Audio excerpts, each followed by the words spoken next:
जी अस्सलाम वालेकुम बेटा। हम क्लास 11th का मैथ और चैप्टर नंबर 3 पढ़ रहे हैं, नेशनल बुक फाउंडेशन।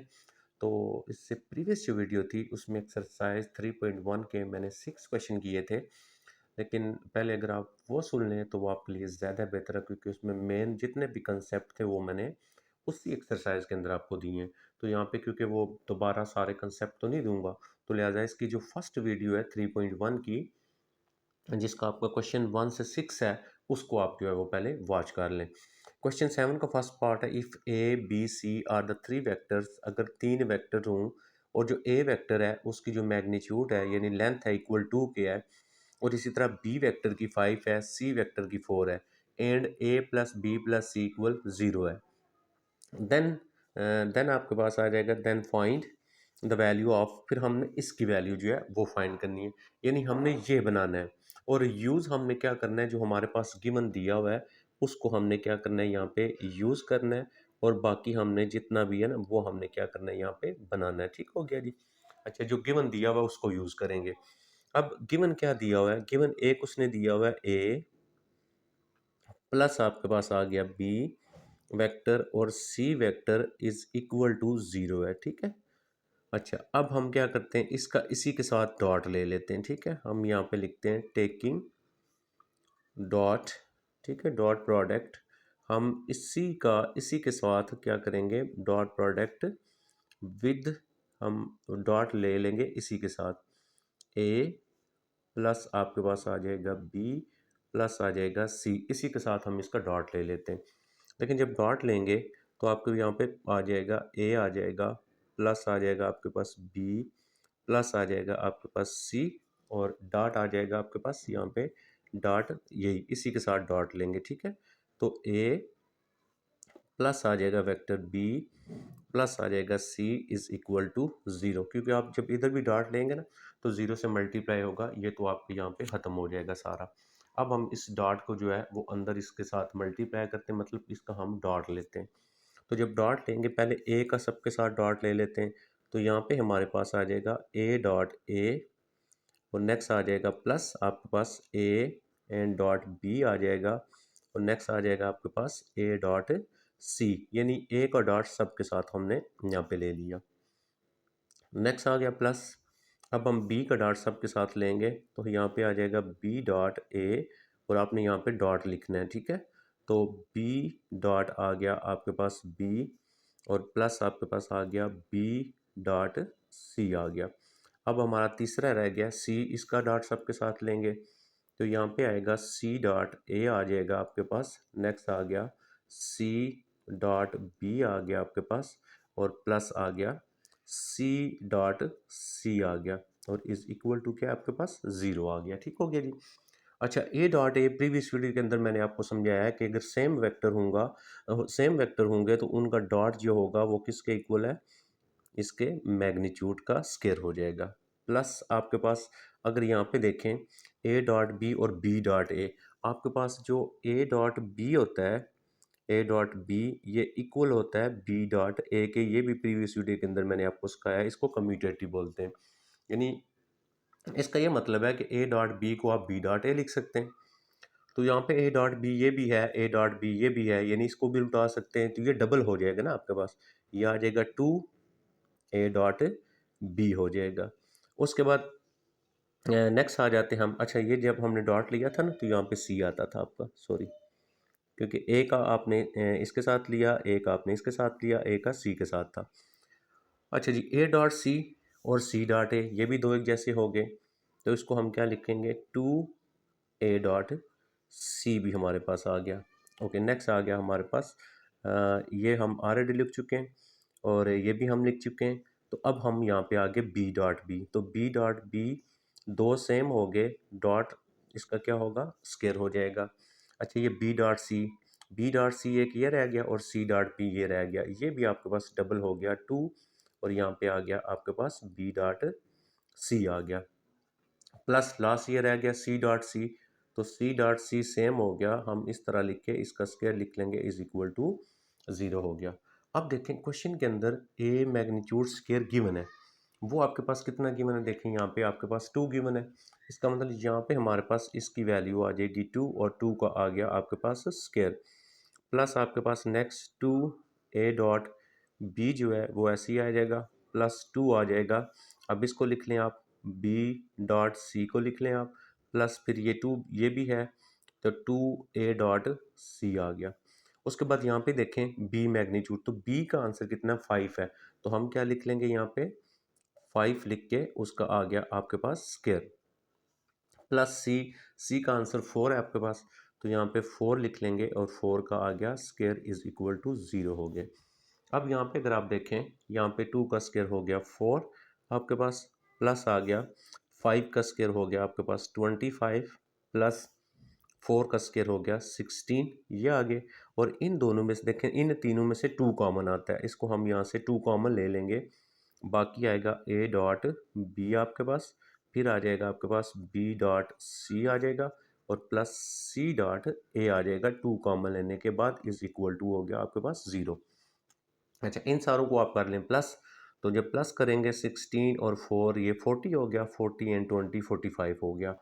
इस 45 को हम उधर लेके चले जाते हैं, तो यहाँ पे बन जाएगा ए डॉट आपके पास आ गया बी, प्लस आ गया आपके पास बी डॉट सी, प्लस आ गया आपके पास C dot A is equal to -45 आ गया। अब यहाँ पे 2 मल्टीप्लाई हो रहा है, आप उस 2 को उधर लेके जाएंगे, इसको आप डिवाइड कर लेंगे, तो हमारे पास यहाँ पे बच जाएगा ए डॉट बी, प्लस यहाँ पे आ जाएगा बी डॉट सी, प्लस आ जाएगा c dot A is equal to -45/2। तो ये हमारा इसका आंसर आ गया, हमने ये जो है वो फाइंड करना था जी। अब हम चलते हैं इसका जो सेकंड क्वेश्चन है, क्वेश्चन नंबर 7 का जो सेकंड पार्ट है उसके ऊपर, और हम ये देखते हैं कि हमने सेकंड पार्ट में हमने क्या सॉल्व करना है। तो यहाँ पे देखें, ये मैंने 7 का जो सेकंड पार्ट है वो मैंने यहाँ पे लिख दिया। फॉर एनी वेक्टर आर, कहते हैं किसी भी वेक्टर आर के लिए प्रूव दैट, ये प्रूव करें, यानी आर इसके इक्वल होता है। अब हमारे पास यहाँ पे आर वेक्टर ही नहीं है, जो हमने फाइंड करना है ना वो वेक्टर हमारे पास है ही नहीं है, तो हम अपने पास से लेट कर लेते हैं कि हमारे पास जो वेक्टर आर है ना वो इक्वल है आपके पास एक्स और आई यूनिट वेक्टर के, प्लस आ जाएगा वाई और जे यूनिट वेक्टर के, प्लस आ जाएगा जी एंड के यूनिट वेक्टर के। फॉर एग्जांपल ये मैं कहता हूँ कि ये जो उसने वेक्टर दिया हुआ ना आर, वो ये है, हमने लेट कर लिया ना इसको। अब हमने क्या करना है, अगर मेरे पास जो है वो x की वैल्यू आ जाए, y की वैल्यू आ जाए और z की वैल्यू आ जाए, मैं यहाँ पे लगाऊंगा तो मेरा ये प्रूफ बन जाएगा। तो मैं x की वैल्यू कैसे यहाँ से कैसे फाइंड करूँगा, x की वैल्यू को मैंने कैसे निकालना है, देखें जब x निकालूंगा तो यहाँ से मुझे ना ये चीज़ मैं फाइंड कर लेता हूँ पहले। तो यहाँ से मुझे आ जाएगा r dot i vector is equal to, ठीक है। अब क्वेश्चन में मैग्नीट्यूड तो ऑलरेडी क्वेश्चन के अंदर गिवन है, ठीक है। तो यहाँ पे आ जाता है आर डॉट आई, ठीक है। आर डॉट आई जो होता है हमारे पास वो हम देखते हैं यहाँ पे किसके इक्वल है, उस आर डॉट आई की हम वैल्यू लगाएंगे। अच्छा बेटा, यहाँ पे आर देखें, आर हमने इसको रखा हुआ है, आर की जगह आ गया X I unit vector, plus आ गया Y and J unit vector, plus next आ गया जी एंड के यूनिट वेक्टर, और डॉट आ गया आई यूनिट वेक्टर। तो हमने जो प्रीवियस वीडियो थी उसके अंदर हमने क्या किया था, हमने जो है वो डॉट लेना पड़ा था। कैसे पड़ा था, आई को आई से मल्टीप्लाई करते हैं, जे वाले को जे से और के वाले को के से मल्टीप्लाई करते हैं, ठीक है। तो यहाँ पे हमारे पास जो हमारे पास यहाँ पे डॉट आएगा वो जस्ट आई का आई के साथ जो है हमारा वो डॉट आएगा, ठीक है। तो हमने क्या करना है, जब इसको डॉट लेना है तो आप यहाँ से देखें, जब डॉट लेंगे तो क्या बनेगा, एक्स इधर कोफिशिएंट आई का एक्स है, इधर है 1, तो एक्स मल्टीप्लाई 1 ये आपके पास आ जाएगा, एक्स आ जाएगा यहाँ पे, ठीक है।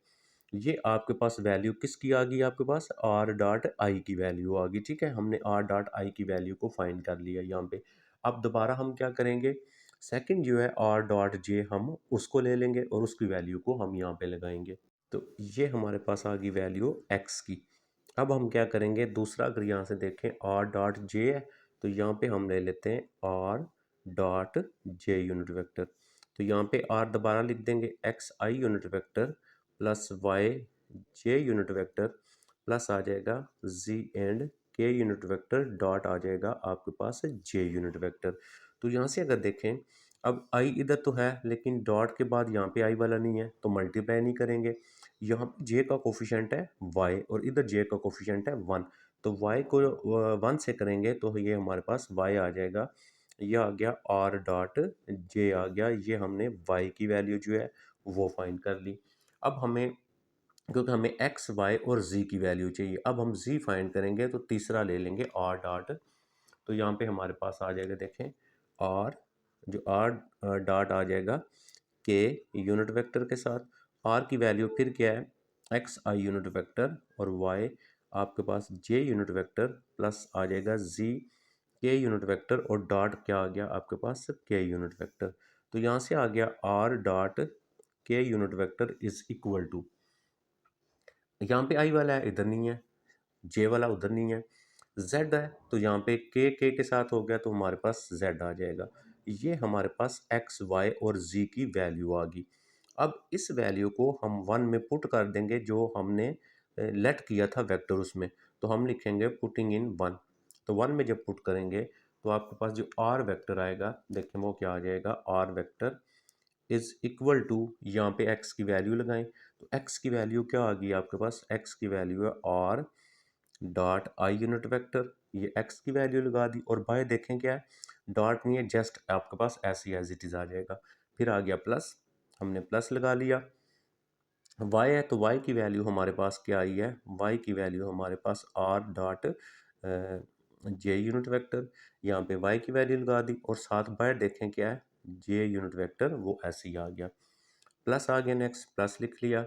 नेक्स्ट आपके पास है जी, तो जी की वैल्यू क्या आई है आपके पास, जी की वैल्यू है आर वेक्टर और के यूनिट वेक्टर और डिवाइडेड बाई, सॉरी मल्टीप्लाई, आपके पास यहाँ पे क्या आ जाएगा, के यूनिट वेक्टर। अगर आप देखें तो हमने इसको प्रूव बनाना था, हमारा जो आर वेक्टर था ना वो ये बनाना था हमने, ये देखिएगा, ये हमने ये वेक्टर बना लिया। तो ये सेवन का हमारा जो सेकंड पार्ट था वो भी सॉल्व हो गया। अब हम चलते हैं क्वेश्चन नंबर जो 8 है और उसको देखते हैं हमने 8 को कैसे सॉल्व करना है। तो यहाँ पे मैंने क्वेश्चन नंबर 8 लिख दिया, ये आपका क्वेश्चन नंबर 8 है, और उसमें देखिए हमने क्या फाइंड करना है। क्वेश्चन नंबर 8 के अंदर the dot product of r, देखें डॉट प्रोडक्ट ऑफ आर कोई वेक्टर है, उस आर वेक्टर का डॉट प्रोडक्ट लेना है, किसके साथ, विद द वेक्टर, इस वेक्टर के साथ। फिर सारा ये हो गया, दूसरा वेक्टर हो गया, तीसरा वेक्टर हो गया। जब आर का डॉट इसके साथ लेंगे तो कहता है आंसर क्या लिखेंगे, ज़ीरो। जब आर का डॉट इसके साथ लेंगे कहता है आंसर लिखना है 5। जब आर का डॉट तीसरे वेक्टर के साथ लेंगे कहता है आंसर लिखना है 8। फाइंड द वेक्टर आर, आप वो वेक्टर आर फाइंड करें। अब देखें यहाँ पे हमारे पास वेक्टर आर है ही नहीं है, तो हम क्या करेंगे, यहाँ पे आर वेक्टर पहले खुद से ले लेंगे। तो आर वेक्टर क्या आ जाएगा, एक्स आई प्लस आपके पास आ जाएगा y and J unit vector plus z and के यूनिट वेक्टर, इसको नंबर मैंने रख दिया 1। अब अगर मुझे a B c sorry x y और जी की वैल्यू मिल जाए, मैं यहाँ पे लगाऊंगा तो मेरा आर फाइंड होगा जो मैंने फाइंड करना है, ठीक है। अब यहाँ पे आप सोल्यूशन भी लिख लेंगे। अच्छा, अब हमने क्या करना है, इस आर का डॉट लेना है पहले वेक्टर के साथ, ये उसने में कहा हुआ है। तो हम क्या करते हैं, यहाँ पे लिखते हैं आर डॉट फर्स्ट वेक्टर। तो आर डॉट फर्स्ट वेक्टर जो है ना, अच्छा बेशक ना इसको यहाँ पे आप लेट करके ना, क्योंकि वेक्टर को नाम दे दें, मैं जैसे लिख लेता हूँ u इज इक्वल टू, ये फर्स्ट वेक्टर आ गया आपके पास i प्लस आ जाएगा j और माइनस 3k आ गया, ये फर्स्ट वेक्टर लिख लिया। दूसरे वेक्टर को v नाम दे दें, v इज इक्वल टू आई हो गया प्लस आपके पास 3j हो गया और माइनस 2k हो गया। तीसरा वेक्टर है उसको आप w नाम दे दें, तो ये आ जाएगा 2i प्लस जे प्लस 4k। पहले आप यहाँ पे लेट कर लें, ठीक है। तो अब इस r का पहले u के साथ डॉट लेंगे, तो हम क्या लिखेंगे, u डॉट r वेक्टर, ठीक है, ये वेक्टर का साइन भी डाल लेना है। r हमारे पास क्या है, r है हमारे पास X I unit vector plus है y और j यूनिट वेक्टर प्लस आपके पास z है और k यूनिट वेक्टर, और यहाँ पे आ गया डॉट u। u कौन सा वेक्टर है, ये वाला, तो ये क्या आ जाएगा, i यूनिट वेक्टर प्लस आ जाएगा आपके पास j unit vector minus 3k unit vector, ये आ गया। कहते हैं जब आप r का डॉट इसके साथ लेंगे तो आंसर कितना लिखना है, ज़ीरो लिखना है, तो इसका मतलब इसकी जगह हम ज़ीरो लगा देंगे। तो यहाँ से डॉट को कैसे मल्टीप्लाई करते हैं, i को i के साथ, i का यहाँ पे 1 है, इधर आई के साथ एक्स है तो एक्स को 1 से मल्टीप्लाई किया, यहाँ पे हमारे पास एक्स आ गया। यहाँ पे वाई है, इधर 1 है तो वाई को 1 से मल्टीप्लाई किया, हमारा वाई आ गया। उसके बाद यहाँ पे जेड है और यहाँ पे -3 है, तो जी को 3 से करेंगे आप -3 जी हो गया। ये आपके पास एक इक्वेशन बन गई, इसको नंबर 2 दे देते हैं क्योंकि 1 ऑलरेडी दे चुके हम। अच्छा, अब दोबारा हम क्या करेंगे, ये जो आर है इसका डॉट लेंगे दूसरे वेक्टर के साथ, तो दूसरे को हमने क्या नाम दिया है, वी। यहाँ पे फिर हम क्या करेंगे, एक्स आर जो वेक्टर है उसकी वैल्यू लगा लेंगे, तो आर तो हमने खुद सपोज किया हुआ है ये वाला, तो उस आर की मैंने ये वैल्यू लगा दी, डॉट आ गया वी वेक्टर। तो वी वेक्टर हमारे पास यहाँ पे क्या आ गया, आई यूनिट वेक्टर प्लस आ गया 3 और जे यूनिट वेक्टर और माइनस आ गया 2 एंड के यूनिट वेक्टर। अच्छा, आर डॉट वी कहता है जब आर का इसके साथ डॉट लिया 0 लिखना है, आर का जब सेकंड वेक्टर के साथ डॉट लिया 5 लिखना है, तो इसके नीचे यहाँ पे हम लिख देंगे 5। तो 5 इज इक्वल टू, अब फिर मल्टीप्लाई करें तो ये डॉट मल्टीप्लिकेशन नहीं आती ना, तो प्रीवियस वीडियो सुने आप। अच्छा, एक्स को 1 के साथ किया, एक्स आ गया, प्लस आ गया वाई को 3 के साथ किया, 3y आ गया, और z को 2 के साथ किया, -2 आपके पास z आ गया। ये हमारे पास बन गई इक्वेशन नंबर 3। ओके, अब हम r का डॉट तीसरे वाले के साथ लेंगे। अब हम यहाँ पे लिख देते हैं क्या, r, ठीक है, r डॉट तीसरा वेक्टर क्या रखा हुआ हमने, w रखा हुआ है। अब हम उसके साथ डॉट ले लेंगे, तो r की वैल्यू है आपके पास एक्स आई वेक्टर, प्लस आ जाएगा y and j vector, plus आ जाएगा z and k unit vector, dot w ये तीसरा आ गया वेक्टर, तो ये आ गया 2i प्लस आ गया j प्लस आ गया आपके पास 4k। अब हम इसका ले लेते हैं डॉट, तो तीसरे के साथ जब जब कहते हैं डॉट लेंगे ना 0 5, तीसरे के साथ आपने उसके नीचे लिखना है 8। यहाँ पे आ गया 8, एक्स को 2 से मल्टीप्लाई किया आ गया 2x, और y को 1 से मल्टीप्लाई किया प्लस आ गया y, और नेक्स्ट आ गया z है और 4 है, यानी 4 और z आ गया। ये आ गई क्वेश्चन नंबर आपके पास 4। अब देखें, हमने जो वेक्टर आर फाइंड करना है उसमें तीन चीज़ें थी, एक्स वाई एंड जी। अब हमारे पास ये तीन इक्वेशन बन गई, एक, दो एंड तीन। अब हम इन तीन इक्वेशन को किसी तरीके से भी हमने सॉल्व करना है, ठीक है। तो हमारे पास ये लीनियर इक्वेशन है और नॉन होमोजीनियस इक्वेशन है। अगर आपने चैप्टर 2 लास्ट एक्सरसाइज पढ़ी है तो उसमें मैंने आपको सिखाया था कि अगर यहाँ पे ज़ीरो के अलावा कोई भी वैल्यूज़ होती हैं, जैसे एक ही ज़ीरो है ये नहीं है, उसको होमोजीनियस इक्वेशन पढ़ते हैं हम। इस होमोजीनियस इक्वेशन को सॉल्व करने के बेशुमार तरीके होते हैं, कि जैसे आप इन दोनों को हल कर लें, आप यहाँ से सब्ट्रैक्ट करें ना, तो आप माइनस कर देंगे इस तरह। दूसरा तरीका ये होता है कि आप इसमें से कोई भी, हमने जो दूसरे चैप्टर के अंदर चीज़ें पढ़ी हैं वो हम यूज़ करके उसको एक मैट्रिक्स बना लेंगे, ठीक है। तो हम यहाँ पे एक मैट्रिक्स बना लेंगे ए बी। मैं यहाँ पे एक इसका मैट्रिक्स लिख लूँगा ए बी, मैं इस तरह भी एक्स वाई की वैल्यू, वो ए बी मैट्रिक्स कैसे लिखते हैं, इसके लिखेंगे कोफिशिएंट। यहाँ पे आ गया 1, इसका y के साथ यहाँ पे आ गया 1, और z के साथ क्या आ गया, -3, और इक्वल के इस साइड पे क्या था वो भी लिखते हैं, वो 0 आ गया। ये मैं इस तरह इसको सॉल्व करने लगा हूँ। अच्छा, नेक्स्ट यहाँ पे x के साथ आ गया 1, x के y के साथ आ गया 3, और z के साथ आ गया -2, और इक्वल की इस साइड पे क्या है 5, इसको भी हमने लिख लिया। अच्छा, ये दूसरे चैप्टर में ना हमने ये मेथड पढ़े हैं सारे। तो यहाँ पे मेरे पास x के साथ है यहाँ पे 2, यहाँ पे मेरे पास है 1, यहाँ पे z के साथ 4, और इक्वल की इस साइड पे क्या आ गया 8।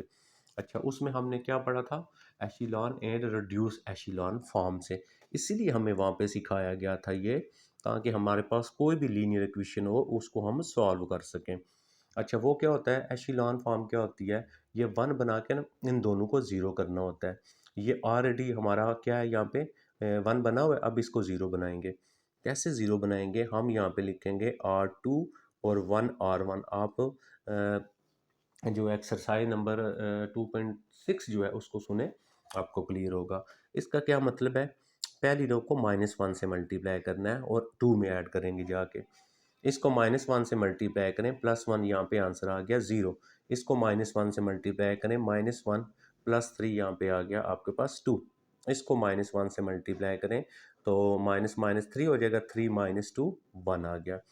इसको मल्टीप्लाई करें वही रहेगा आपके पास, और ये 5 आ गया। अब हमने इसको 0 बनाना है, कौन सी रो है, ये रो नंबर आपके पास 3 है, ठीक है। 1 किधर बना हुआ है, पहली रो में 2 और 1 लिख लें इसको। अब आप इसको -2 से मल्टीप्लाई करें, उसमें हल करें। जब आप इसको -2 से करेंगे, ये +2 आंसर 0 हो गया। इसको -2 से करें, -2 + 1 आंसर आपका -1 हो गया। इसको -2 से मल्टीप्लाई करें तो ये 6 आ गया, 6 प्लस का और 4 ये आपके पास यहाँ पे 10 आ गया। उसके बाद आप इसको -2 से मल्टीप्लाई करें, ये 8 है, कोई भी फ़र्क नहीं आएगा, ये 8 ही आएगा। अब हमारे पास जो फर्स्ट रो होती है वो ऐसी हम लिख देते हैं, ठीक है। अब आपने क्या करना है, अब आपने यहाँ पे बनाना है 1 और नीचे वाला 0 करना है। अब मैं ये 1 उठा के ऊपर लेके चला जाता हूँ तो मेरा उधर 1 हो जाएगा और साथ में माइनस कॉमन भी ले लेता हूँ।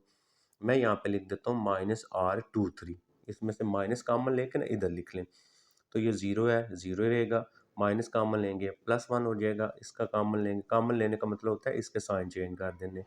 -8 आ गया आपके पास, ठीक है। अब ये वाली जो रो है ये नीचे आ जाएगी, 0 2 1 एंड 5। फर्स्ट वाली ऐसी 1 1 और यहाँ पे आ गया -3 एंड 0। अब 1 के जो नीचे है ना, इसको हम क्या बनाएंगे, 0 बनाएंगे। ये 1 से नीचे ये 0, इसको कहते हैं हम एशिलॉन फॉर्म। अब 0 कहाँ पे बनाना है, यहाँ पे। ये कौन सी रो है आपकी, ये रो नंबर 3 है आपके पास, ठीक है। और आपका 1 किधर बना हुआ है, 1 बना हुआ है रो नंबर 2 में। अब 2 होना चाहिए, देखें। दूसरी रो को -2 से मल्टीप्लाई करेंगे, 0 को -2 से मल्टीप्लाई करें, 0 में ऐड किया, आंसर 0 ही आएगा। इसको करेंगे -2 + 2, आंसर आ गया 0। अच्छा, इसको मल्टीप्लाई करें, इसको 2 से मल्टीप्लाई करें, माइनस और माइनस प्लस हो गया तो 10 × 2 20 और 21 हो गया आपके पास। इसको -2 से मल्टीप्लाई करें तो -2 ये वाला और ये 16 हो गया ना आपके पास प्लस का, 16 और ये 21 आ गया। अब हमने इनके अंदर कोई भी चेंजिंग नहीं करनी है तो ये हमारा ऐसे ही आ जाएगा, ठीक है। ये ऐसे ही आ गया 1 1 और ये -3 एंड 0। उसके बाद एंड पे हम क्या करते हैं, इसको बना लेते हैं 1। अब जब आप इसको 1 बनाएंगे तो ये आपके पास कौन सी रो है, रो नंबर 3 है। तो 21/21 से मल्टीप्लाई कर लें R3 को तो यहाँ पे 1 बन जाएगा। तो 1 आ गया, 1 आ गया, -3 आ गया, 0 आ गया, 0 1, -10 आ गया और -8 आ गया। 0 को मल्टीप्लाई किया, 0 ही आंसर रहेगा। 0 को 1/20 से मल्टीप्लाई किया, 0 रहेगा। इसको इससे मल्टीप्लाई करेंगे 1, इसको इससे मल्टीप्लाई करेंगे 1 आ गया। अब ये बन गई हमारे पास इक्वेशन। देखें ये था x, मैंने इसको यहाँ पे लिख लेता हूँ x, प्लस दूसरी इक्वेशन थी y, हमने लिख लिया y। तीसरा था z, तो माइनस आ गया 3z इज इक्वल टू 0। इसको इक्वेशन नंबर मजीद दे दें, a दे देते हैं, b दे देते हैं, कुछ भी नाम दे दें। अच्छा, इधर x नहीं है, y 1 आ गया तो इस मतलब हम y लिखेंगे। ये z है यानी -10 जो है z लिखेंगे इज इक्वल टू -8, इसको हम b नाम दे देते हैं, ठीक हो गया जी। अब यहाँ पे देखें x भी नहीं है, y भी नहीं है, z इज इक्वल टू, तो यहाँ से z इज इक्वल टू आ गया 1। ये हमें z की वैल्यू, z की वैल्यू मिल गई। इस वैल्यू को यहाँ पे लगाएं तो y -10 z की जगह आ गया 1 इज इक्वल टू -8। तो यहाँ से y इज इक्वल टू -8, यहाँ से -10 उधर जाएगा तो +10। तो y की जो वैल्यू मिल गई वो मिल गई आपको 2 जो है, ठीक है।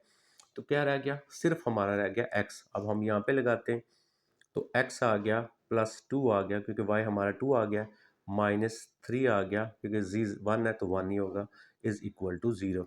यहाँ से बचेगा -1, उसको उधर लेके जाएंगे +1, ये हमारे पास x की वैल्यू भी आ गई। तो हमने तो फाइंड करना था वेक्टर, वो हमारा वेक्टर कौन सा था, ऊपर आ जाएंगे क्वेश्चन में। हमारा वेक्टर था ये वाला। अब हम क्या करेंगे, आपने नीचे लिखना है पुटिंग एक्स वाई जी इन 1। अब मैं यहाँ पे 1 में लगाऊंगा तो मेरा जो आर वेक्टर है इज इक्वल टू एक्स की वैल्यू मेरे पास आई हुई है कितनी जी, 1 आई है। इधर मैं 1 लगाऊंगा यानी मेरा पास आई यूनिट वेक्टर आ जाएगा, प्लस वाई की वैल्यू मेरे पास आई है 2, तो ये 2 हो जाएगा और जे यूनिट वेक्टर, और जी की वैल्यू मेरे पास आई हुई है 1 यानी कि मेरे पास सिर्फ के यूनिट वेक्टर। तो ये जो आर वेक्टर था जो मैंने फाइंड करना था ये हमारे पास यहाँ पे आ गया। तो ये था हमारा क्वेश्चन नंबर 8। अब हम चलते हैं नेक्स्ट क्वेश्चन के ऊपर और उसमें देखते हैं क्वेश्चन नंबर जो 9 है। इसके हमारे 2 पार्ट हैं तो 9 को मैंने यहाँ पे लिख लिया, ये आपका क्वेश्चन नंबर 9। तो 9 में क्या लिखा हुआ है, prove that for vectors a b, ठीक है, ए डॉट बी इसके इक्वल होता है और इसी तरह इनको, यानी आपके पास कोई भी दो वेक्टर हो उनका डॉट लें इसके इक्वल होता है। अच्छा, पहले मैं यहाँ पे इसका क्या करता हूँ, फर्स्ट पार्ट करता हूँ, ठीक है। और फर्स्ट पार्ट को मैं लेफ्ट हैंड साइड लिख लेता हूँ, ए डॉट बी लिख लेता हूँ मैं। इसकी मैं राइट हैंड साइड जो है उसको लिख लेता हूँ, तो राइट हैंड साइड इसकी ये सारी मैं लिख लेता हूँ। 1/4 लिख लेता हूँ, यहाँ पे आ जाएगा ए प्लस आ गया बी और इसका आ गया स्क्वायर, -1/4 आ गया और यहाँ पे आ गया आपके पास वेक्टर ए माइनस बी आ गया और इसका आ गया स्क्वायर आ गया। ठीक हो गया जी। अच्छा अब देखें, अभी मैंने आपको बताया था कि आपके पास अगर z डॉट जेड हो यानी सेम वेक्टर हो, या ए लिख लें कोई मसला नहीं है, ए डॉट ए आपके पास दो वेक्टर सेम हो तो वो इक्वल किसके होता है, ए वेक्टर इसके मैग्नीट्यूड का स्क्वायर के इक्वल होता है। अब इसका मतलब जब ये लिखा होगा तो इसको दो दफ़ा डॉट में लिख सकते हैं। तो यहाँ से मेरे पास ये आ गया, मैं यहाँ से 1/4 को ले लेता हूँ कॉमन। अच्छा अब ये देखें, ये इसको मैं दो दफ़ा डॉट में लिख सकता हूँ, तो ये मेरे पास आ जाएगा ए प्लस बी और डॉट आ जाएगा मेरे पास ए प्लस बी डॉट। ठीक है, ये समझ गए होंगे आप, क्योंकि ए डॉट ये ए मॉड स्क्वायर हो उसको ये वाला जो ना दो बार डॉट में लिखते हैं, ये स्क्वायर है इसको दो बार डॉट में लिख लेंगे। माइनस आ गया, अच्छा ये भी सेम वही है, इसको मैं क्या लिख लूँगा, ए माइनस बी और डॉट मेरा आ जाएगा ए और ए माइनस बी, इसको भी मैं ऐसे लिख लूँगा। अब हम इनका ले लेते हैं डॉट। अच्छा जी डॉट लेंगे, ये 1/4 एज इट इज़ आ गया, ए का डॉट पहले इसके साथ लें, ये आ गया ए डॉट ए आ गया और यहाँ पे आ गया ए डॉट आपके पास बी आ गया। अब बी का डॉट दोनों के साथ ले लेते हैं, तो ये बी डॉट आ गया ए और बी का बी के साथ लिया, बी डॉट बी हो गया माइनस। ठीक है, अच्छा अब देखें, ए का ए के साथ लेंगे तो ये क्या बनेगा, ए डॉट ए बन गया, ए का लेंगे इसके साथ बी के साथ, देखें ये आपका यहाँ पे क्या है, माइनस है। अच्छा ए का बी के साथ लेंगे, माइनस में आंसर आएगा, इस माइनस की वजह से ये प्लस हो जाएगा, ये हो जाएगा ए डॉट बी आपके पास। अब यहाँ पे माइनस है तो इस माइनस की वजह से हो जाएगा ये प्लस और ये बन जाएगा बी डॉट ए आपके पास। माइनस और माइनस प्लस हो गया, लेकिन बाहर वाले माइनस की वजह से माइनस हो जाएगा, तो बी डॉट आपके पास यहाँ पे क्या आ गया, बी डॉट बी हो गया। ये हमारा यहाँ तक सॉल्व हो गया। अब हम यहाँ पे क्या करते हैं, इसकी लगाते हैं वैल्यू। ठीक है, तो वैल्यू लगाने से पहले एक थोड़ा सा काम कर लेते हैं। 1/4 हो गया, अब देखें ना ए डॉट ए जो है, अब आप यहाँ पे ए डॉट ए है तो ए डॉट ए तो ये इसके साथ कैंसिल हो गया। अच्छा उसके बाद नेक्स्ट देखते हैं सेम जो होगा, ये देखें प्लस का बी डॉट बी इसके साथ कैंसिल हो गया, तो यहाँ पे क्या आ गया, ए डॉट बी, एक ये b dot a, b dot a dot b, तो ये सारे क्या बन गए, ये 4 × ए डॉट बी बन गया, क्योंकि ए डॉट बी लिखा हो या बी डॉट ए लिखा हो आप उसको जो है वो ए डॉट बी लिखते हैं। यहाँ से 4 से कैंसिल हो गया, तो हमारे पास यहाँ पे क्या आ गया, ए डॉट बी आ गया। तो हमारे पास जो लेफ्ट हैंड साइड थी, यहाँ पे हमारे पास left hand side is equal to किसके आ गया आपके पास, राइट हैंड साइड की, हमारा ये प्रूव हो गया। सेम एज इट इज़ आप देखें, बिल्कुल सेम एज इट इज़ आपने इसको करना है, 1/2 को कॉमन लेना है और इसको लिखना है और डॉट लेना है, सॉल्व हो जाएगा। ठीक है, करेंगे, नहीं होगा तो फिर आप मुझे बताएंगे, इंशाल्लाह मैं आपको सॉल्व करवा दूंगा।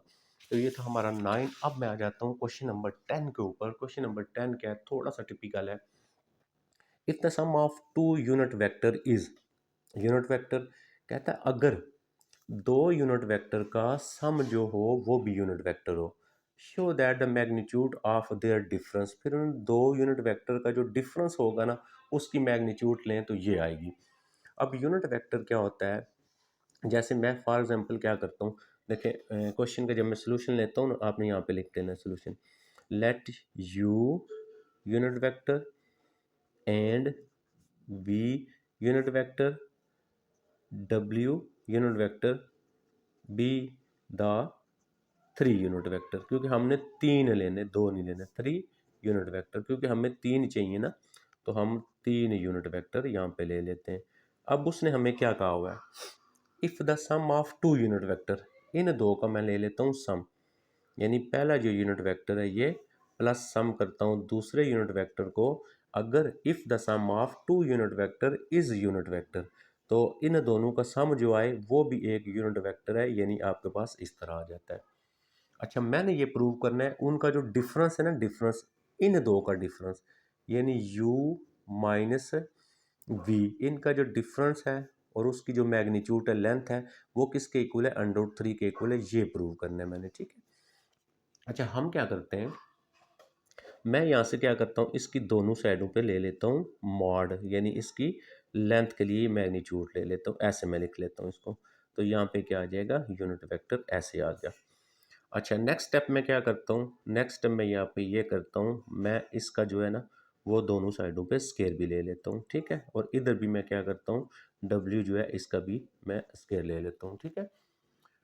अच्छा जी, अब यहाँ पे देखें, अभी हमने पढ़ा कि अगर आपके पास कोई वेक्टर है ए मॉड और इसका स्केयर है, तो उसको हम क्या लिखेंगे, ये जो नीचे हो वाला होगा ना, ये और डॉट फिर वही नीचे वाला, ऐसे ही है ना।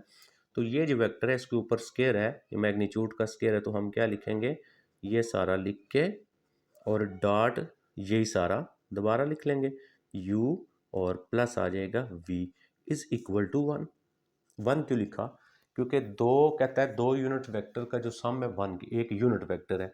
तो यूनिट वेक्टर ऐसा वेक्टर होता है जो वेक्टर की डायरेक्शन को बताता है, उसका आंसर जो होता है वो 1 होता है। तो आपके पास क्योंकि ये यूनिट वेक्टर है तो इसका आंसर क्या होगा, 1 होगा आपके पास, ठीक हो गया जी। अच्छा, अब हम इसका ले लेते हैं डॉट। अच्छा, u का u के साथ ले लेते हैं, तो ये आएगा u unit vector dot u unit vector, plus u का v के साथ लेंगे तो u unit vector and v unit vector. अब v का दोनों के साथ ले लें, v unit vector and u unit vector, ठीक है। और प्लस आ गया, आप u का u के साथ v का v के साथ लेंगे, v dot v is equal to आ गया हमारे पास 1 आ गया जी। अभी हमने क्या किया, ये बन गया u यूनिट वेक्टर, और दो वेक्टर सेम हो गए तो क्या होता है, इसका होता है स्केयर।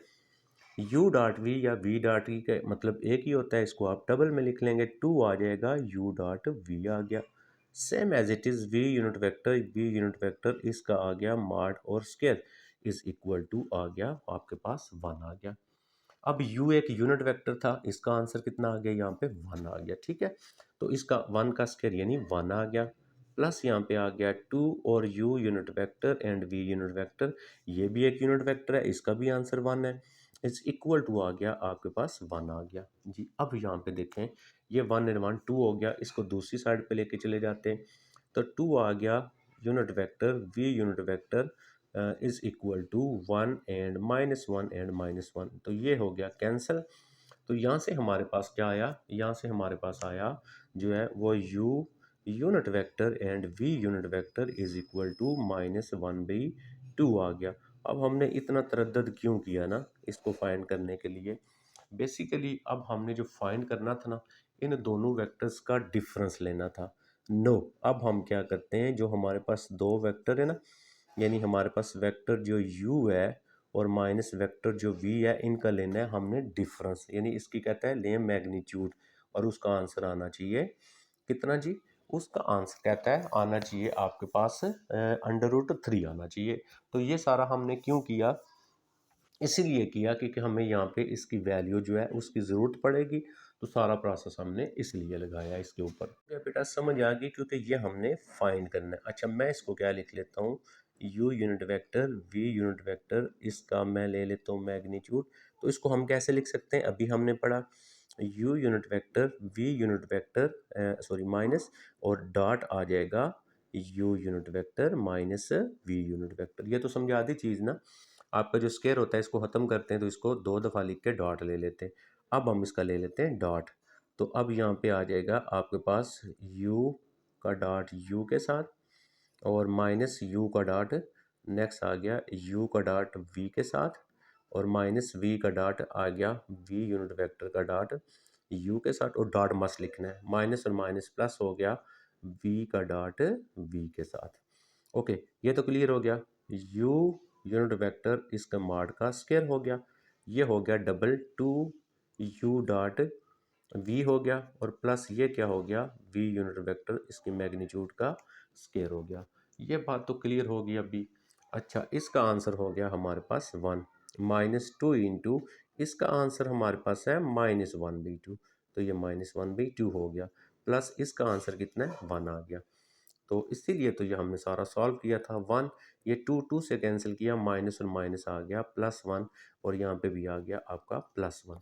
अब इन सारों को प्लस कर लेते हैं, तो यहाँ पे बन गया कितना जी, ये बन गया 3 और इधर क्या आ रहा था u माइनस वी, यानी इसका डिफरेंस का स्केयर। अब जब हम स्केयर ख़त्म करेंगे तो हमें दोनों साइडों पे स्केयर रूट लेना पड़ेगा, तो मतलब जब हम स्केयर रूट लेंगे तो इधर आ जाएगा स्केयर रूट। ये डिफरेंस हमने शो करना था अंडर रूट 3 के इक्वल है, यही हमने यहाँ पे इसका बताना था। तो ये बेटा आ गया हमारा, आई थिंक क्वेश्चन नंबर 10 था और उसका फर्स्ट पार्ट था।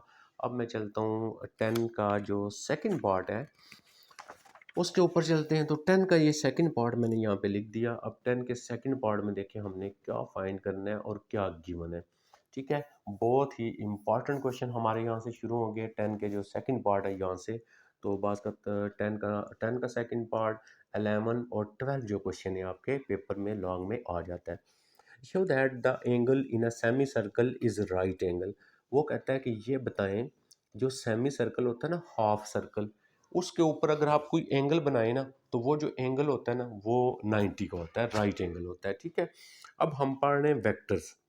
वेक्टर हम पढ़ रहे हैं तो अगर मेरे पास कोई आपके पास कोई एक वेक्टर हो ना, ए पी कोई वेक्टर हो, ठीक है, और इसी तरह बी पी मेरे पास कोई वेक्टर हो, कोई दो वेक्टर है, जब मैं इन दो वेक्टर्स का डॉट लूँगा तो फिर मेरे पास क्या होगा, इसका आंसर अगर ज़ीरो आ जाता है तो मैं कहूँगा ये दोनों वेक्टर्स आपस में परपेंडिकुलर हैं। तो परपेंडिकुलर का मतलब क्या होता है, 90 का एंगल बनाते हैं।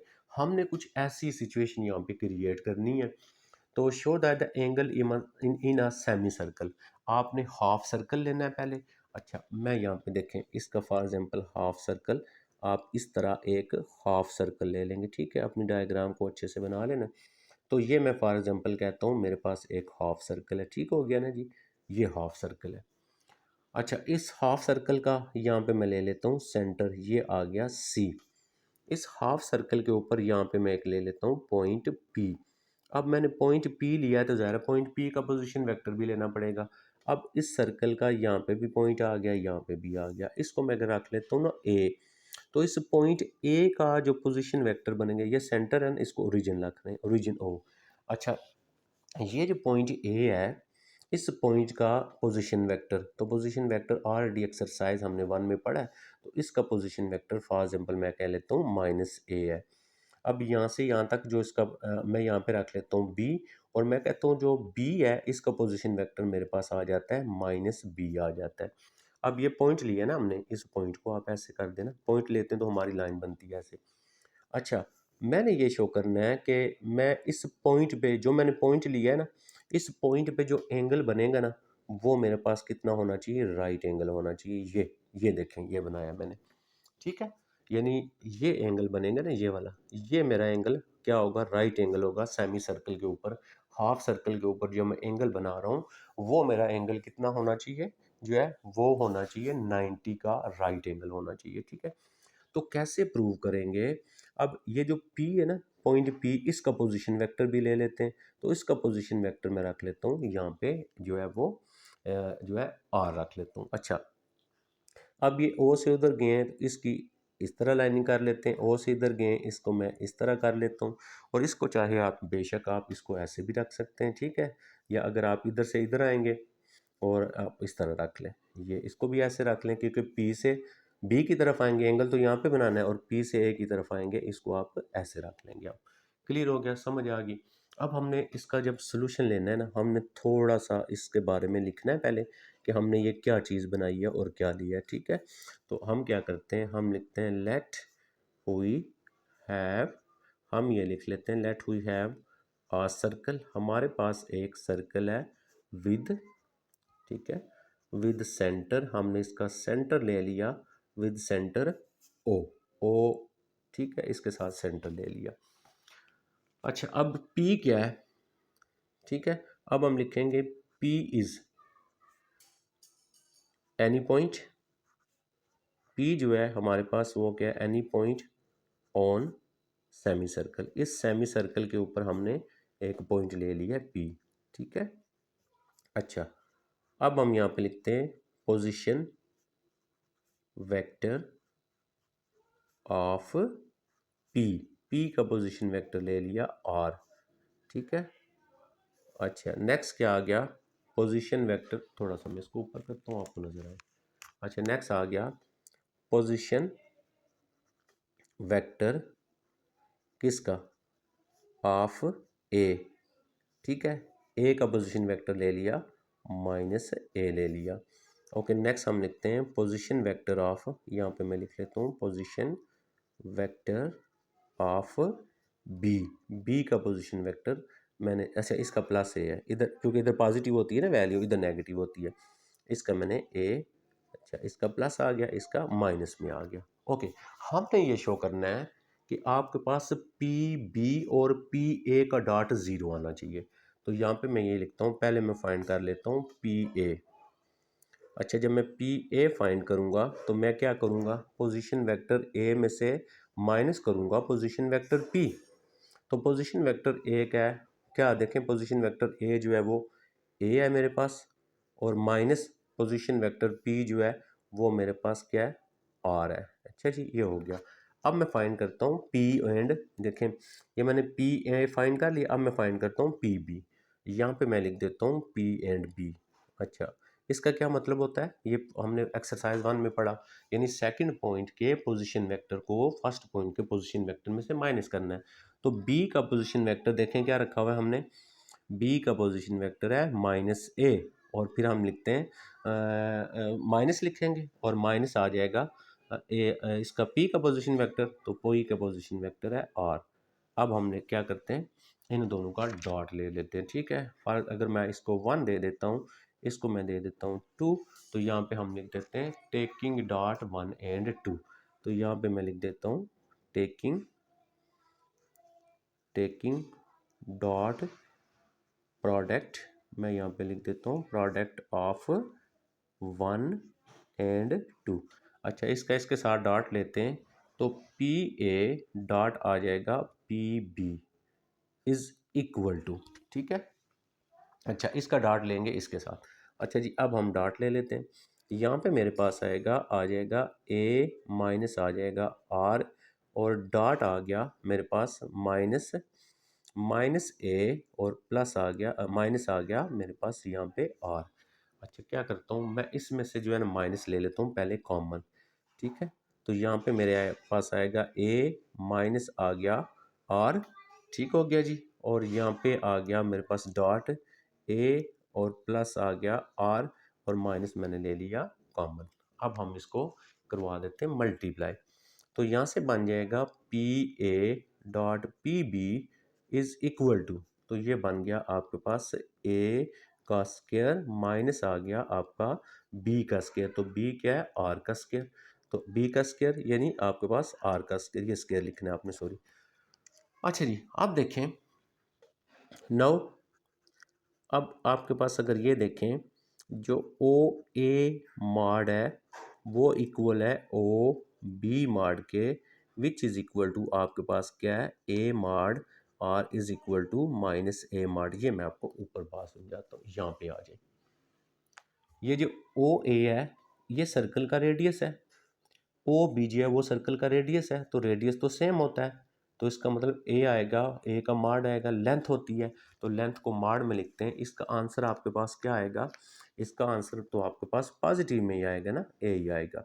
ओके अच्छा मैं यहाँ से इसका स्क्वायर कर लेता हूँ, तो मेरे पास यहाँ पे क्या आ जाता है, यानी इसका स्क्वायर करेंगे तो वो किसके इक्वल है, देखे ना ये ए आएगा, ए मतलब माड है, तो ये किसके इक्वल आ गया, ये तो आर स्क्वायर के इक्वल आ गया ना, ये रेडियस है इसका।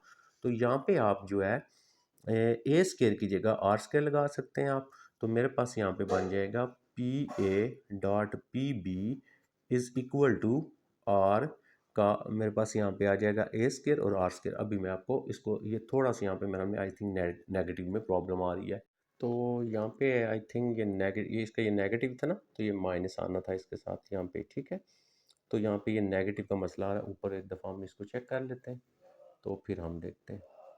अच्छा ये जो हमने फाइंड किया ना पी ए, तो ए में से माइनस करेंगे हम जो है, ए में से माइनस करेंगे, ए का पोजीशन वेक्टर ए है और माइनस पी का पोजीशन वेक्टर आर है। अच्छा ये देखिएगा, हाँ ठीक हो गया, देखें ये जो आपने आर लिया है ना, अब यहाँ पे देखें इसकी डायरेक्शन हमने ली है इस साइड पे, ठीक है, इसकी डायरेक्शन इधर ली है, और इसकी डायरेक्शन को मैंने देखें अपवर्ड, ये इस तरह मैंने शो किया ये वाला, तो यहाँ पे इसके साथ नेगेटिव आएगा। कैसे नेगेटिव आएगा? क्योंकि जो इस पॉइंट की डायरेक्शन बनेगी ना वो भी ये बनेगी।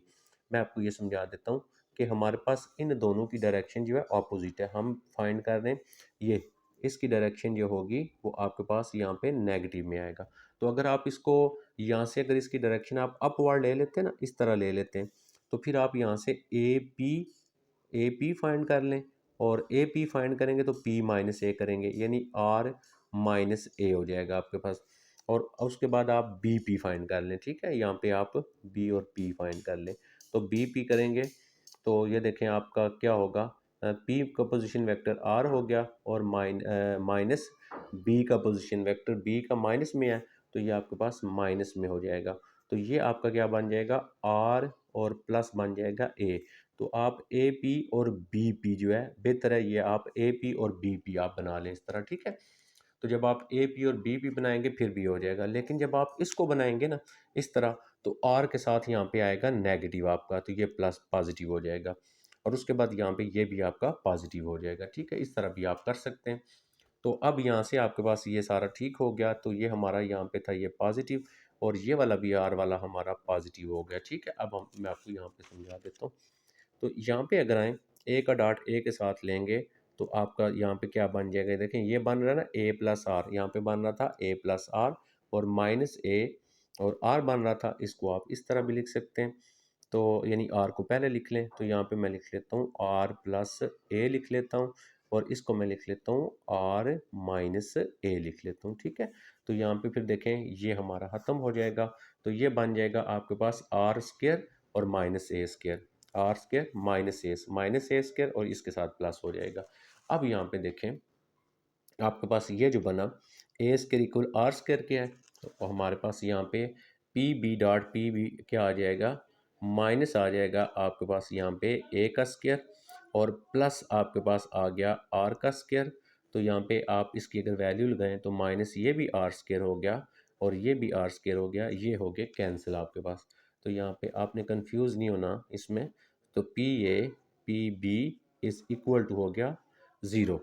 अब इन दो का डॉट ज़ीरो हो गया, तो दिस इम्प्लाइज दैट, इसका ये मतलब हुआ पी ए जो है वो परपेंडिकुलर हो गया पी बी के ऊपर, ठीक है। जब ये परपेंडिकुलर है तो इनके दरमियान राइट एंगल बनेगा। सो हम क्या लिखेंगे, एंगल, हम यहाँ पे लिख देंगे एंगल ऑन सेमी सर्कल, जो सेमी सर्कल के ऊपर एंगल बनेगा, एंगल और semi circle is right angle, तो हमारे पास यहाँ पे राइट होगा। अगर आप इससे भी डॉट लेंगे ना, ये जो मैंने ऊपर बताया है, ये जो मैंने दो लिखे हुए हैं ये वाले देखें, ये जो फाइंड किया ना हमने यहाँ पे ए पी, और ये देखें, इससे फिर भी आपका सॉल्व हो जाएगा, कोई इसमें इतना मसला नहीं है। तो ये आ गया हमारे पास 10। अब हम चलते हैं क्वेश्चन नंबर जो 11 है। तो जी बेटा यहाँ पे मैंने लिख दिया क्वेश्चन नंबर 11, और क्वेश्चन नंबर 11 में prove that the altitudes of triangle are congruent. अब पहले हम ये देखेंगे जो ट्राइंगल के एल्टीट्यूड्स होते हैं ना, वो हम किसको बोलते हैं। तो यहाँ पे मैं ना एक ट्राइंगल बना लेता हूँ, ये मेरे पास फॉर एग्जांपल एक ट्राइंगल है, ठीक है। तो इसका यहाँ पे मैं रख लेता हूँ ए, और यहाँ पे मैं इसका रख लेता हूँ बी पॉइंट, और यहाँ पे रख लेते हैं सी। अच्छा, ए जो है ए का पोजीशन वेक्टर रख लेते हैं ए हम, और जो बी है तो बी का पोजीशन वेक्टर रख लेते हैं बी, एंड जो वेक्टर जो पॉइंट सी है इसका पोजीशन वेक्टर रख लेते हैं सी। तो ये जो नीचे लाइन लगाई है ना, ये आप ऊपर भी लगा सकते हैं, ये वेक्टर का साइन होता है। अच्छा, एल्टीट्यूड क्या होता है, यहाँ से जब वर्टेक्स से जब मैं लाइन ड्रा करूँगा ना, ये वाली, ये हमारा जो है यहाँ पे ए बी सी, और इसी तरह मैं सी से यहाँ पे लाइन ड्रा करूँगा ये, तो ये जो लाइन मैं खींच रहा हूँ ये एल्टीट्यूड है। तो यहाँ पे मैं रख लेता हूँ इसका जो है वो डी रख लेता हूँ, ठीक है। और इधर रख लेते हैं हम इसका पॉइंट जो है ई, इतना। तो ये जो ए ई है ये एल्टीट्यूड है किसके ऊपर, बी सी के ऊपर। इसी तरह सी डी जो है वो एल्टीट्यूड है हमारा ए बी के ऊपर। सेम एज इट इज़ हमारा जो तीसरा आएगा ये आ जाएगा, ये तीसरा एल्टीट्यूड आ जाएगा। तो इसको मैं डी ई, ये डी ई हो गया, इसको हम यहाँ पे क्या कर लेते हैं, एफ रख लेते हैं, ठीक है। तो ये तीन एल्टीट्यूड हमने ट्राइंगल के ड्रा कर लिए। वो पूछता है कि ये तीनों जो ट्राइंगल है ना वो कॉन्करेंट है, मतलब इसका ये है कि ये तीनों जो है वो एक ही पॉइंट के ऊपर मिलते हैं। हमने ये प्रूव करना है ये तीनों एल्टीट्यूड जो है वो एक पॉइंट के ऊपर जो है वो मीट करते हैं, मिलते हैं, तो वो हमारे पास कंकरेंट होंगे। ठीक है, अब हम करेंगे क्या, इसको हम यहाँ पे लिख लेते हैं, इसका ओ यानी ओरिजिन मान लेते हैं। अब पॉइंट ए है ना, इसका पोजीशन वेक्टर हो गया ए, पोजीशन बी पॉइंट का पोजीशन वेक्टर हो गया बी, सी पॉइंट का पोजीशन वेक्टर हो गया सी। तो ये पोजीशन वेक्टर जो होता है, मैं आपको प्रीवियस वीडियो के अंदर बड़ी डिटेल के साथ मैंने समझाया था जब एक्सरसाइज हमने 3.1 जो है वो सॉल्व की थी। अच्छा, अब हम क्या करते हैं, हम यहाँ पे ये करते हैं, ये जो हमारे पास एल्टीट्यूड है ए ई, अब ये देखें ये परपेंडिकुलर है इसके ऊपर, बी और सी के ऊपर। तो जब हमारे पास एल्टीट्यूड ए ई परपेंडिकुलर है बी सी के ऊपर, तो इन दोनों का जो डॉट होगा वो हमारे पास क्या होगा, जीरो के इक्वल होगा। ये ऑलरेडी हम पढ़ चुके हैं। तो यहाँ से ऊपर देखें मैंने ये जस्ट वो लिखा हुआ है, आप ये तो वैसे लिख लेंगे। अब ये देखें ए पी जो है आपके पास यहाँ पे आ रहा है, जो ए और पी है, ठीक है, ये परपेंडिकुलर है आपके पास, सॉरी ए पी नहीं ए ओ, ठीक है, ये हमारा आ जाएगा ए ओ। अच्छा, अब हमारे पास यहाँ पे आ गया जो ए और आपके पास ओ है, या ओ अच्छा ये देखें ये क्या था, ए एंड ई, ए और ई जो है वो परपेंडिकुलर है किसके ऊपर, आपके पास बी और सी के ऊपर। तो हम इसको ए ई लिख लेंगे, ये आपने ई लिखना है, याद रखना है, ये क्या हमारे पास ई है। ठीक है, तो ए ई परपेंडिकुलर है बी सी के ऊपर, इनका मतलब इन दोनों का डॉट जो होगा आपके पास क्या होगा, जीरो के इक्वल होगा। अब हमारे पास जब हमने ए और पी फाइंड करना है, तो ए पी कैसे फाइंड करते हैं, पोजीशन वेक्टर पी में से, सॉरी पोजीशन वेक्टर ई में से, ये ई है, ठीक है, पोजीशन वेक्टर ई में से माइनस करना है आपने पोजीशन वेक्टर ए को। अब हमारे पास ई के तो पोजीशन वेक्टर ही नहीं है, ये देखें ई का पोजीशन वेक्टर हमने लिया ही नहीं है, ना ही हमारे पास डी का पोजीशन वेक्टर है, ना ही हमारे पास एफ का पोजीशन वेक्टर है। तो हम क्या करेंगे, हम ए ई पूरी लाइन लेने की बजाय हम यहाँ से ये लाइन लेंगे ओरिजिन से इसकी तरफ, तो ये हमारे पास ये बन जाएगा। ठीक है, ओ ए या ए ओ बन जाएगा। तो लिहाजा हम क्या करेंगे, ये सारी लाइन की बजाय, क्योंकि हमें ए का पोजीशन वेक्टर पता है, तो लिहाजा हम ए ओ ले लेंगे या ओ ए ले लेंगे। ए ई को रिप्लेस कर दिया A O dot B C equal zero. तो ए ओ से क्या मुराद है, आपका ए का पोजीशन वेक्टर। ठीक है, तो ए का पोजीशन वेक्टर क्या है, आपके पास ए है। अब हमने क्या करना है, हमारे पास जो है यहाँ पे लिखा हुआ है ए ओ, तो ये ए ओ लिखा हुआ है, लेकिन हमारी जो डायरेक्शन बनेगी ना वो ओ से इसकी तरफ बनेगी, ये ऐसे है हमारे पास। ठीक है, हमने इधर जाना है, इसी तरह इसकी डायरेक्शन जो ओ से बी की तरफ बनेगी, ये आ जाएगी, और इसी तरह इसकी डायरेक्शन ऐसे बनेगी, और इन तीनों की डायरेक्शन हम ऐसे ले लेंगे इस तरह, ये हमारे पास ये आ गई, और सेम एज इट इज़ हमारे पास ये आ गई। अब इसकी डायरेक्शन क्योंकि अपोजिट है, हमने ओ ए लिया हुआ है, ठीक है, ओ ए एग्जैक्ट है, पॉजिटिव होगा। जब ए ओ लिखेंगे तो इसके साथ यहाँ पे वेक्टर के साथ डायरेक्शन चेंज होगी, नेगेटिव साइन आ जाएगा। और बी सी से क्या मुराद है, पोजीशन वेक्टर सी में से माइनस करना है पोजीशन वेक्टर बी को, तो सी का पोजीशन वेक्टर सी है, बी का पोजीशन वेक्टर बी है, इज इक्वल टू जीरो हो गया। अब यहाँ पे हम इनका डॉट ले लेते हैं।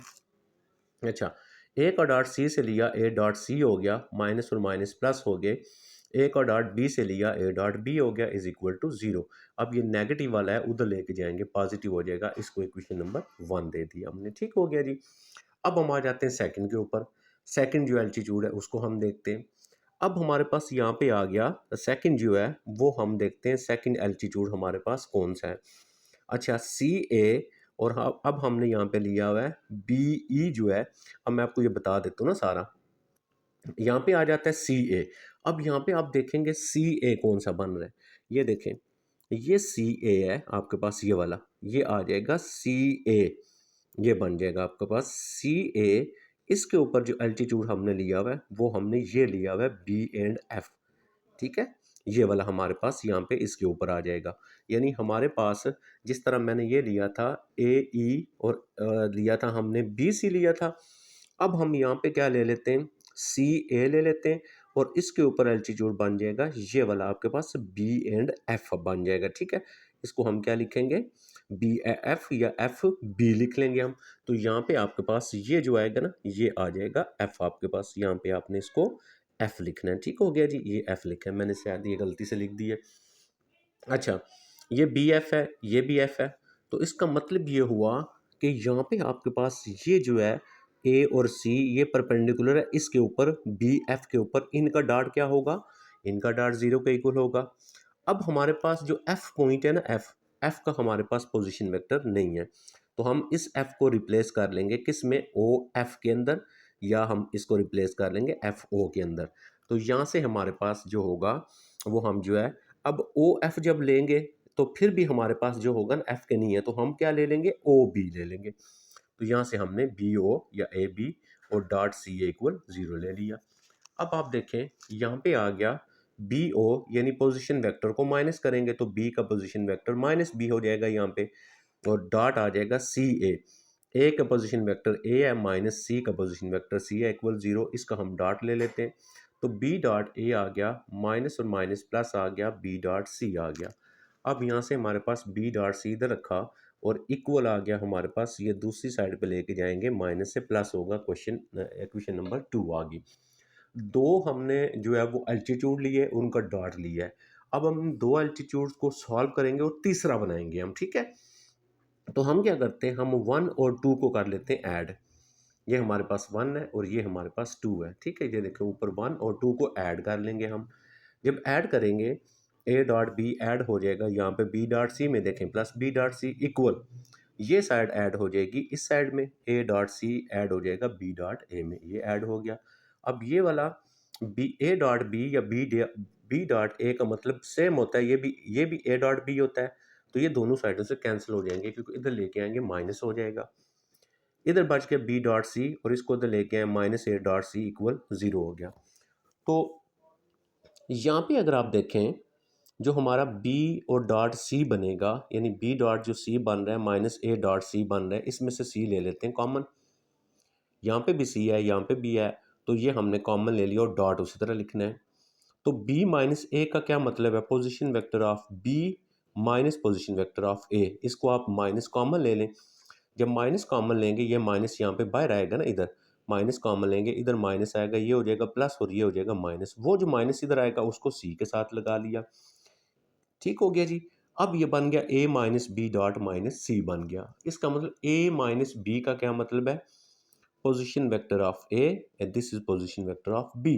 तो ए बी बन जाएगा, ये ए बी वेक्टर डॉट, यहाँ पे क्या आ जाएगा, जिस तरह आप हमारे पास ए ओ था तो माइनस ए आया था, ओ बी था माइनस बी आया था, अब माइनस सी है तो सी ओ आ जाएगा।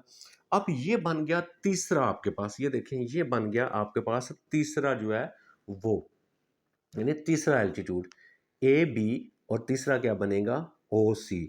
तो हमने इन दो को सॉल्व किया, उन दोनों को प्लस किया तो ये इक्वल किया हमने तीसरे के ऊपर। अब इससे यहाँ से क्या शो हुआ, यहाँ से ये पता चला कि आपके पास इसका डॉट अगर जीरो है तो ये और ये आपस में परपेंडिकुलर हो गए। हमने क्या लिख लिया ऊपर, हमने यहाँ पे ये लिख लिया कि हमारे पास ये जो दोनों हैं ये परपेंडिकुलर हो गए। अच्छा, जब ये दोनों परपेंडिकुलर हैं सी ओ, तो पूरी लाइन जो बनेगी वो सी, आपके पास यहाँ से सी डी बनेगी या सी एफ बनेगा, वो हमने ले लिया, ये परपेंडिकुलर हो गया इसके ऊपर। अब C F is the altitude of triangle A B C, तो लिहाजा दो एल्टीट्यूड को सॉल्व किया, उन दोनों से तीसरा बना लिया, लिहाजा ये तीनों एल्टीट्यूड एक ही पॉइंट के ऊपर क्या करेंगे, मीट करेंगे हम। तो मेरे ख्याल में ये क्वेश्चन नंबर जो 11 था ना आपका, तो इसके ये दो पार्ट थे, ठीक है। ये मैंने फर्स्ट पार्ट जो है ना यहाँ पे लिख दिया, आई थिंक सेकंड जो पार्ट है मैं इसका भूल गया। चलें वीडियो के एंड पे जो है वो सेकंड पार्ट भी मैं आपको सॉल्व करवा दूंगा। अब हम आ जाते हैं क्वेश्चन 11 के बाद इसका आ जाता है हमारे पास क्वेश्चन नंबर 12 आ जाता है। और अब हम देखते हैं 12 का फर्स्ट पार्ट जो है वो क्या है। ये देखें मैंने यहाँ पे क्वेश्चन नंबर 12 का फर्स्ट जो पार्ट है वो मैंने लिख दिया। अब हम क्या करते हैं, इसको सॉल्व करते हैं। Prove that cos alpha plus beta is equal to cos alpha cos beta minus sin alpha sin beta, chapter number 8 के अंदर ये हमारा फार्मूला है जिसको फंडामेंटल लॉ ऑफ ट्रिग्नोमेट्री हम बोलते हैं, ठीक है। अच्छा, इसका जब मैं सोल्यूशन लूँगा, इसका मैं प्रूव करूँगा, मैं यहाँ पे देखें इस तरह ले लेता हूँ, ये मेरे पास आ गया, इसको हम बोलते हैं एक्स एक्सिस हो गया ये हमारे पास, और यहाँ पे मेरे पास ये जो हो गया ये आ गया वाई एक्सिस आ गया, ठीक है। अच्छा, हम ये करते हैं कि ये हमारे पास एक्स एक्सिस के साथ फॉर एग्जांपल एक वेक्टर है, जिस वेक्टर को मैं ए यूनिट वेक्टर का नाम दे देता हूँ, इधर ओरिजिन है ओ लिख लेता हूँ, इधर ए लिख लेता हूँ, ठीक है। मैं कहता हूँ ये एक्स एक्सिस के साथ एंगल बनाता है आपके पास अल्फा। अब हम यहाँ पे सेकंड वेक्टर ले लेते हैं, इस तरह मैं ले लेता हूँ ये वाला, ठीक है। और इसको मैं यहाँ पे नाम दे देता हूँ बी, और मैं कहता हूँ ये बी यूनिट वेक्टर, इसका पोजीशन वेक्टर आ गया। अच्छा, मैं यहाँ पे ये कहता हूँ ये जो वेक्टर है ये एंगल बनाता है आपके पास यहाँ पे बी, ठीक है। अब आपको एक बात जो है वो आपने यहाँ पे समझनी है। आपने फिजिक्स के अंदर जो आपने ये पढ़ा है कि अगर आपके पास कोई एक वेक्टर है, यहाँ पे एफ जो एक वेक्टर है आपके पास, और वो एंगल बना रहा हो यहाँ पे थीटा। इस एफ वेक्टर के दो कंपोनेंट्स होते हैं। एक ये कंपोनेंट होता है जिसको हम क्या लिखते हैं, F X is equal to F cos theta लिखते हैं। दूसरा इसका कंपोनेंट बनेगा ये वाला, जिसको हम क्या लिखेंगे, F Y is equal to F sine theta लिखेंगे। अच्छा, ये जो होता है ना, ये देखें इधर मल्टीपल होता है और कॉस थीटा, ये जो वैल्यू होती है ये मल्टीप्लाई होती है इधर और साइन थीटा। अब ये बेसिकली क्या चीज़ है, ये एक्स है ना, ये एक्स आ गया, और ये जो आपके पास वाई की लाइन है ये वाई है। तो हमारे पास यहाँ पे इस पॉइंट को हम क्या लिखते हैं, एक्स और वाई लिखते हैं। लेकिन अब इस सिचुएशन में ये पॉइंट क्या आ जाएगा, एक्स क्या आ जाएगा, एफ कॉस थीटा आ जाएगा, और वाई जो है वो आपके पास साइन थीटा आ जाएगा, सॉरी एफ साइन थीटा आ जाएगा, ये पॉइंट बन जाएगा। इसी तरह जब मैंने यहाँ पे लिया है एंगल अल्फा, ये मैंने लिया है अल्फा, इधर ओ और इधर ए, और ये आ गया ए यूनिट वेक्टर। इसका एक कंपोनेंट ये बनेगा ये वाला, इस कंपोनेंट का नाम क्या होगा, ए यूनिट वेक्टर एंड कॉज आपके पास अल्फा है तो अल्फा। इधर क्या बनेगा, ए यूनिट वेक्टर, और यहाँ पे क्या बनेगा, साइन अल्फा बन गया। अब ये तो यूनिट वेक्टर है, इनका आंसर तो 1 होता है, तो बाकी एक्स, यानी एक्स यहाँ पे क्या आ गया, एक्स आ गया आपके पास कॉज अल्फा, और वाई आपके पास क्या आ गया, वाई आ गया आपके पास साइन अल्फा। अब इसको जब कंपोनेंट फॉर्म में लिखेंगे यानी आई जे में, तो फिर हमारे पास आएगा ओ ए। मैं यहाँ पे इसको लिख लेता हूँ, जो मेरे पास ओ ए वेक्टर है वो क्या आएगा, ये वाला वेक्टर आएगा। यानी आपने क्या करना है, कॉज अल्फा ओ ए कैसे फाइंड करते हैं, position vector of A, position vector of O, इस तरह फाइंड करते हैं। तो इसका मतलब ओ तो ओरिजिन है तो 0 0 होता है उसका, तो cos alpha I unit vector आ जाएगा, प्लस दूसरा क्या आ जाएगा, साइन अल्फा और जे यूनिट वेक्टर आ जाएगा। ये क्लियर हो गया आपके पास। अब हम चलते हैं एग्जैक्टली अपने क्वेश्चन की तरफ, ठीक है। और यहाँ से मैं ना इसको जब सॉल्व करूँगा, मैं यहाँ पे लिखता हूँ लेट, यहाँ पे लिख लेते हैं लेट ओ ए एंड आपके पास है दूसरा आ जाएगा ओ बी, दूसरा आ गया ओ बी, बी द, हमारे पास बी द टू वेक्टर्स, ये हमारे पास टू वेक्टर्स हैं ए बी एंड ए ओ, ठीक है। क्या कर रहे हैं ये, मेकिंग, हमारे पास मेकिंग एंगल्स, तो ये वेक्टर्स लिख लें, मेकिंग एंगल्स, ये एंगल्स बना रहे हैं कौन सा, अल्फा एंड बीटा, किसके साथ, विद आपके पास पॉजिटिव, ठीक है, पॉजिटिव एक्स एक्सिस के साथ, ठीक है। ये पॉजिटिव एक्स एक्सिस के साथ एंगल बना रहे हैं अल्फा एंड बीटा। क्लियर हो गया, ये मेरे ख्याल में आई थिंक आपको बात समझ आ गई होगी। सो हमारे पास जो ओ ए वेक्टर आया वो किसके इक्वल आ गया, अभी मैंने आपको बताया, ओ ए आ गया cos alpha I unit vector, plus आ गया साइन अल्फा, और आपके पास आ गया जे यूनिट वेक्टर। अब हम लिखेंगे ओ बी, अब ओ बी के भी दो कंपोनेंट्स बनेंगे। अच्छा, सेकंड आ गया एंड, अब हम सेकंड लिखते हैं ओ एंड बी, तो हमारे पास यहाँ पे जो ओ बी बनेगा इसके भी दो कंपोनेंट बनेंगे, एक ये वाला कंपोनेंट, एक ये वाला कंपोनेंट। सिर्फ क्या होगा, कॉज अल्फा है तो यहाँ पे क्या आ जाएगा, कॉज आ जाएगा बीटा, ठीक है। और आई यूनिट वेक्टर ये एक्स का हो गया, माइनस दूसरा आ गया मेरे पास साइन बीटा, और ये आ गया जे आ गया, ठीक है। अब माइनस क्यों लगाया, क्योंकि यहाँ पे ये आपके पास ये कि वाई की वैल्यू नेगेटिव होती है, तो ये आपके पास वाई के लिए माइनस आएगा आपका, ठीक है, माइनस कंपोनेंट इसका बनेगा। क्लियर हो गया, समझ आ गई। अब हम क्या करते हैं, इसको यहाँ पे बेशक ना लिखें, इसको आप नंबर दे दें 1 और इसको आप नंबर दे दें 2, और यहाँ पे हम इन दोनों का डॉट ले लेते हैं, ठीक है। तो यहाँ पे मैं लिखता हूँ टेकिंग डॉट प्रोडक्ट, ठीक है। मैं यहाँ पे ये करता हूँ, इसका डॉट प्रोडक्ट ले लेता हूँ, टेकिंग डॉट प्रोडक्ट ऑफ 1 और 2, 1 2 का डॉट ले लेते हैं, ठीक है जी। अब डॉट लेंगे तो यहाँ पे आ जाएगा ओ ए, डॉट आ जाएगा O and B is equal to इसका इसके साथ डॉट, तो यहाँ पे बन जाएगा आपके पास cause alpha I vector plus आ गया आपके पास साइन अल्फा एंड आपके पास आ गया जे वेक्टर डॉट दूसरा ये आ गया, तो यहाँ पे बन गया आपके पास कॉज बीटा आ गया और आई वेक्टर माइनस आ गया आपके पास साइन बीटा आ गया और आपके पास यहाँ पे जे वेक्टर आ गया। अच्छा, क्लियर हो गया जी, समझ आ गई बात। अब हम आ जाते हैं यहाँ पे। अच्छा जी, ये दो वेक्टर्स का डॉट है, हम यहाँ पे डॉट प्रोडक्ट की डेफिनेशन यूज़ कर लेंगे। वो क्या होती है, फर्स्ट जो वेक्टर होता है उसकी मैग्नीट्यूड, सेकंड जो वेक्टर होता है आपके पास उस वेक्टर की मैग्नीट्यूड और कॉज ऑफ एंगल इन दो के दरमियान में।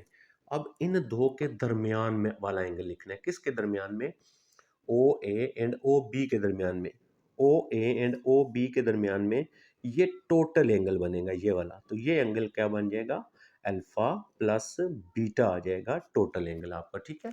तो यहाँ पे हमारे पास फिर हम इसको क्या लिखेंगे, इसको हम यहाँ पे लिख लेंगे अल्फा एंड प्लस आ जाएगा आपके पास beta is equal to, dot में आई को आई से मल्टीप्लाई करते हैं तो कॉज अल्फा कॉज बीटा, यहाँ पे हमारे पास आ गया कॉज अल्फा एंड कॉज आ गया आपके पास बीटा आ गया।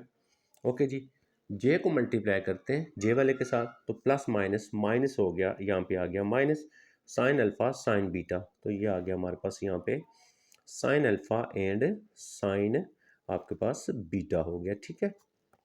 अच्छा, एज एज ओ ए जो था हमारे पास क्या है, ओ ए जो है ये आपके पास इक्वल आएगा ए यूनिट वेक्टर का माड, तो ये यूनिट वेक्टर है, इसका आंसर 1 आएगा। और ओ बी आपके पास जो होगा वो हमने क्या रखा हुआ है, वो हमने रखा हुआ है बी यूनिट वेक्टर, तो ये भी यूनिट वेक्टर है, तो यूनिट वेक्टर ऐसा होता है जिसका आंसर 1 होता है, ठीक है। तो यहाँ पे ये साइन लगा दें, दिस इम्प्लाइज दैट, ठीक है। ये बचा बाकी यहाँ पे, क्योंकि यहाँ पे 1 लगाएंगे मल्टीप्लाई करेंगे 1 ही आएगा, तो बचा क्या हमारे पास बच गया कॉज अल्फा प्लस बीटा बच गया इज इक्वल टू, यहाँ पे आ गया आपके पास कॉज अल्फा एंड आपके पास आ गया कॉज बीटा और माइनस आ गया आपके पास sine alpha and sine beta. ये हमने जो है फंडामेंटल लॉ ऑफ ट्रिगोनोमेट्री जिसको बोलते हैं, इसको हमने करना था प्रूव। अच्छा, यहीं पे आपको मैं इसकी एग्जांपल भी सिखा देता हूँ कि अगर आपके पास प्रूव करना हो ये वाला, ठीक है, आपने अगर प्रूव करना हो कॉज अल्फा माइनस बीटा, ये प्रूव करना हो, ठीक है, ये एग्जांपल है आपकी, ठीक है, इसी एक्सरसाइज की बैक साइड पे लिखी हुई है। वो इक्वल होगा कॉज अल्फा आपके पास कॉज बीटा और प्लस की बजाय यहाँ पे प्लस होता है तो ये आ जाएगा आपके पास sine alpha and sine beta आएगा, ठीक है। इसको अगर प्रूव करना है आपने तो कैसे प्रूव करना है आपने, ठीक है, और इसके लिए हम डायग्राम कैसे बनाएंगे ये आपने चीज़ सिर्फ समझनी है, ठीक है। अच्छा, ये मेरे पास अगर फॉर एग्जांपल ये वेक्टर यही मैंने ले लिया ओ ए और यहाँ पे मैं इसी तरह ले लूँगा ए यूनिट वेक्टर, मैं कहता हूँ ये बनाता है एंगल आपके पास यहाँ पे अल्फा। अब यहीं पे मुझे दूसरा लेना पड़ेगा एंगल जो है बीटा, ये देखें ये एक्स एक्सिस के साथ बनाएगा एंगल बीटा। अब हमने फाइंड क्या करना था, alpha minus beta, alpha minus beta क्या है, ये सारा अल्फा अल्फा में से बीटा निकाल दें, ये फाइंड करना है, ये बनेगा अल्फा माइनस बीटा, यहाँ पे बी हो जाएगा और ये बी यूनिट वेक्टर हो जाएगा, ठीक हो गया। अब आपके पास बात रह जाती है कि यहाँ पे ओ ए क्या आएगा। अब यहाँ पे हमारे पास जो ओ ए हमने ऊपर बनाया था ना, ये आएगा आपके पास वही वाला cos alpha I vector plus आएगा आपके पास sine alpha and J vector. अब यहाँ पे आप ओ बी क्या बनाएंगे, O B is equal to आपके पास आ जाएगा कॉज बीटा और आई वेक्टर प्लस आएगा आपके पास या माइनस आएगा आपके पास, यहाँ पे आपने ये देखना है। अब हमारे पास जो दूसरा बनेगा ना, दूसरा अगर इधर माइनस होता है ना फार्मूले में, इधर प्लस होता है, तो वो बन जाएगा आपके पास प्लस आ जाएगा और यहाँ पे आ जाएगा कॉज, आपके पास आएगा कॉज cos बीटा आई वेक्टर और cos बीटा जे वेक्टर आ गया। अब आप इसका डॉट ले लेंगे तो वो सॉल्व हो जाएगी आपकी जो एग्जांपल है वो वाली, ठीक है। तो आई थिंक आपको ये भी क्लियर हो गया, ठीक है। ये तो यही था ना, इधर माइनस होगा, हमने ये वाला करना था, माइनस होगा तो इधर प्लस होगा। अच्छा, ये अगर इसको प्रूव करना, ये मैं बता रहा हूँ। तो ये इसी की एग्जांपल है। अब ये पॉजिटिव क्यों आए हैं दोनों, ये cos बीटा आएगा, ठीक है। पॉजिटिव क्यों है, क्योंकि दोनों एक्स एक्सिस के साथ हैं, वो वाई के साथ था, इसीलिए हमने उसको नेगेटिव लिया था। तो ये भी आपको बात समझ आ गई, ये एग्जांपल भी हमारी साथ सॉल्व होगी। अब हम आ जाते हैं इसका 12 का जो हमारे पास सेकंड पार्ट है, उसको हम देखते हैं कि क्वेश्चन नंबर 12 के सेकंड पार्ट में हमने क्या फाइंड करना है और क्या गिवन है। ये आ गया हमारे पास 12 का जो सेकंड पार्ट है, वो हमने यहाँ पे लिख लिया जी। इसमें कहता है in triangle A B C prove that, triangle के अंदर ये चीज़ हमने प्रूव करनी है और ये चीज़ हमने प्रूव करनी है, ठीक हो गया ना। अच्छा, इसमें आपके पास ना कुछ चीज़ें और भी हैं जो मैं आपको बताऊंगा। तो अगर वो आ जाता है पेपर में अंदर तो आपने किस तरह सॉल्व करना है, देखिए मैं यहाँ पे यह करता हूँ। मैंने ये ट्रायंगल बना ली यहाँ पे ए। अच्छा, इस लाइन को ना मैं थोड़ा सा आगे खींच लेता हूँ, ये इस तरह लिख लेता हूँ। अच्छा, इसी तरह इस लाइन को मैं यहाँ से थोड़ा सा आगे खींच लेता हूँ, ये आ गई, ठीक है। ये आ गई हमारे पास, ये सेम एज इट इज़ इस लाइन को थोड़ा सा आगे खींच लें आप।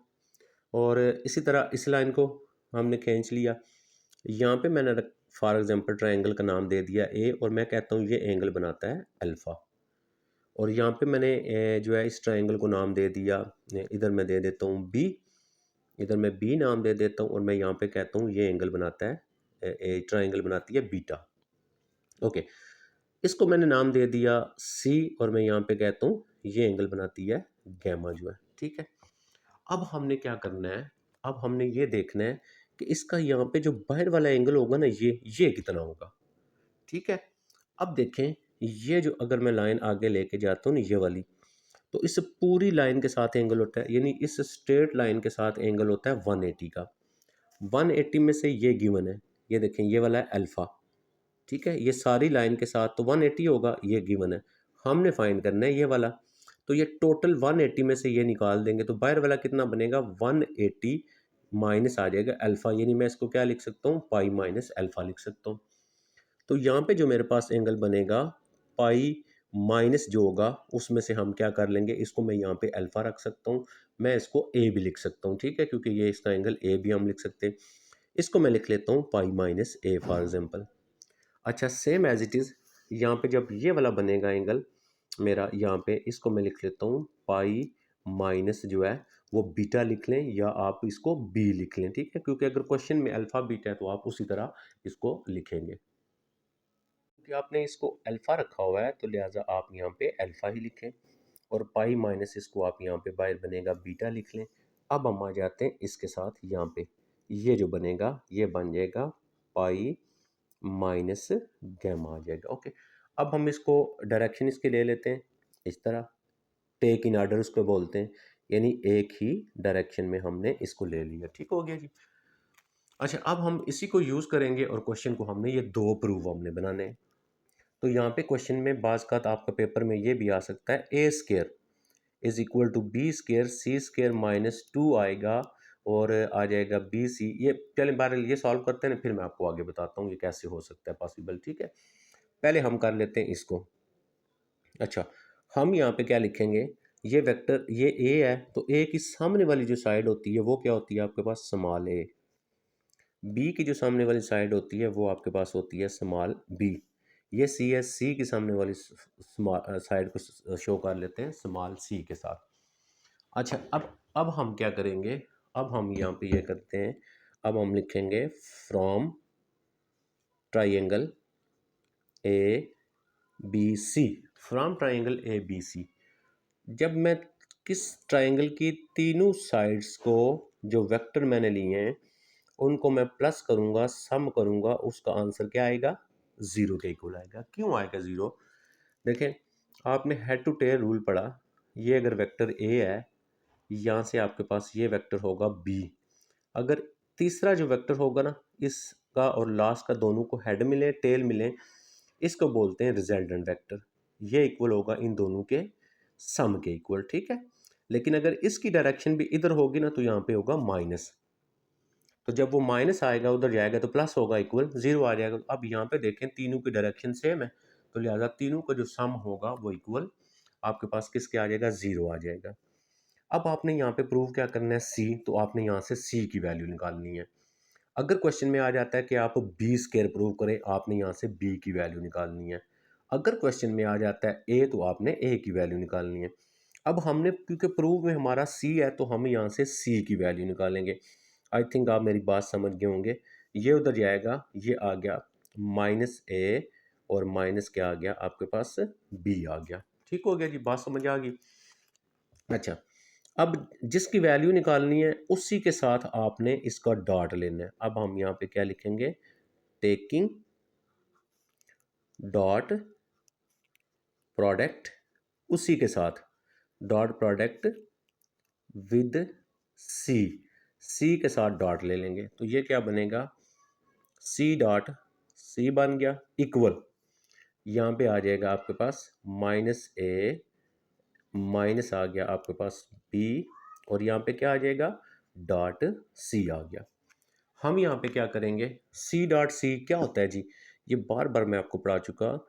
ये सी मॉड इसका आ गया स्केयर, इक्वल यहाँ पे आ गया माइनस ए आ गया, माइनस आपके पास बी आ गया, डॉट सी, सी की दोबारा ये वैल्यू लगा दे, तो वो माइनस ए आ गई और माइनस आपके पास बी आ गया। ठीक है जी, ये बन गया आपके पास। अब हम इसका इसके साथ डॉट ले लेते हैं। ठीक है, जब आप डॉट लेंगे तो यहाँ पे अगर आप देखें ए का डॉट ए से लेंगे तो ये बनेगा ए डॉट ए हो गया।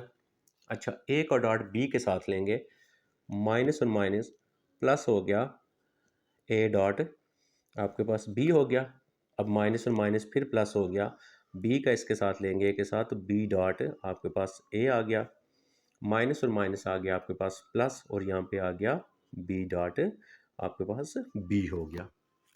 अच्छा जी, अब हम चलते हैं नेक्स्ट। तो इस साइड पे तो हमारा सी वेक्टर मैग्नीट्यूड का square, A dot A same as it is A mod का आ गया आपके पास स्केयर, प्लस 2 इंटू ये क्या हो गया, ए डॉट आपके पास आ गया बी। ये मैं आपको बार बार पहले भी बता चुका कि ए डॉट बी और बी डॉट सेम होते हैं। और नेक्स्ट आ गया मेरे पास बी जो है इस सेम हो गया, इस मॉड का आ गया आपके पास स्केयर आ गया। क्लियर हो गया जी। यहाँ पे आ गया सी मॉड इस वेक्टर का आपके पास स्केयर, और यहाँ पे आ गया आपके पास ए जो वेक्टर था इसका मॉड, और ये आ गया स्केयर, प्लस बी वाले को पहले लिख सकते हैं, बी वेक्टर मैग्नीट्यूड या मॉड स्केयर, प्लस 2 इंटू ये ए डॉट बी है, ए डॉट बी की डेफिनेशन यूज़ कर लेते हैं, पहले वेक्टर की मैग्नीट्यूड और दूसरे वेक्टर की मैग्नीट्यूड, और फिर क्या आएगा, कॉज आएगा, और ए और बी के दरमियान में एंगल। अब हम आ जाते हैं अपनी जो डायग्राम है उसके ऊपर। स्मॉल ए और स्मॉल बी, इन दोनों के दरमियान में एंगल क्या बन रहा है, पाई माइनस गैमा बन रहा है।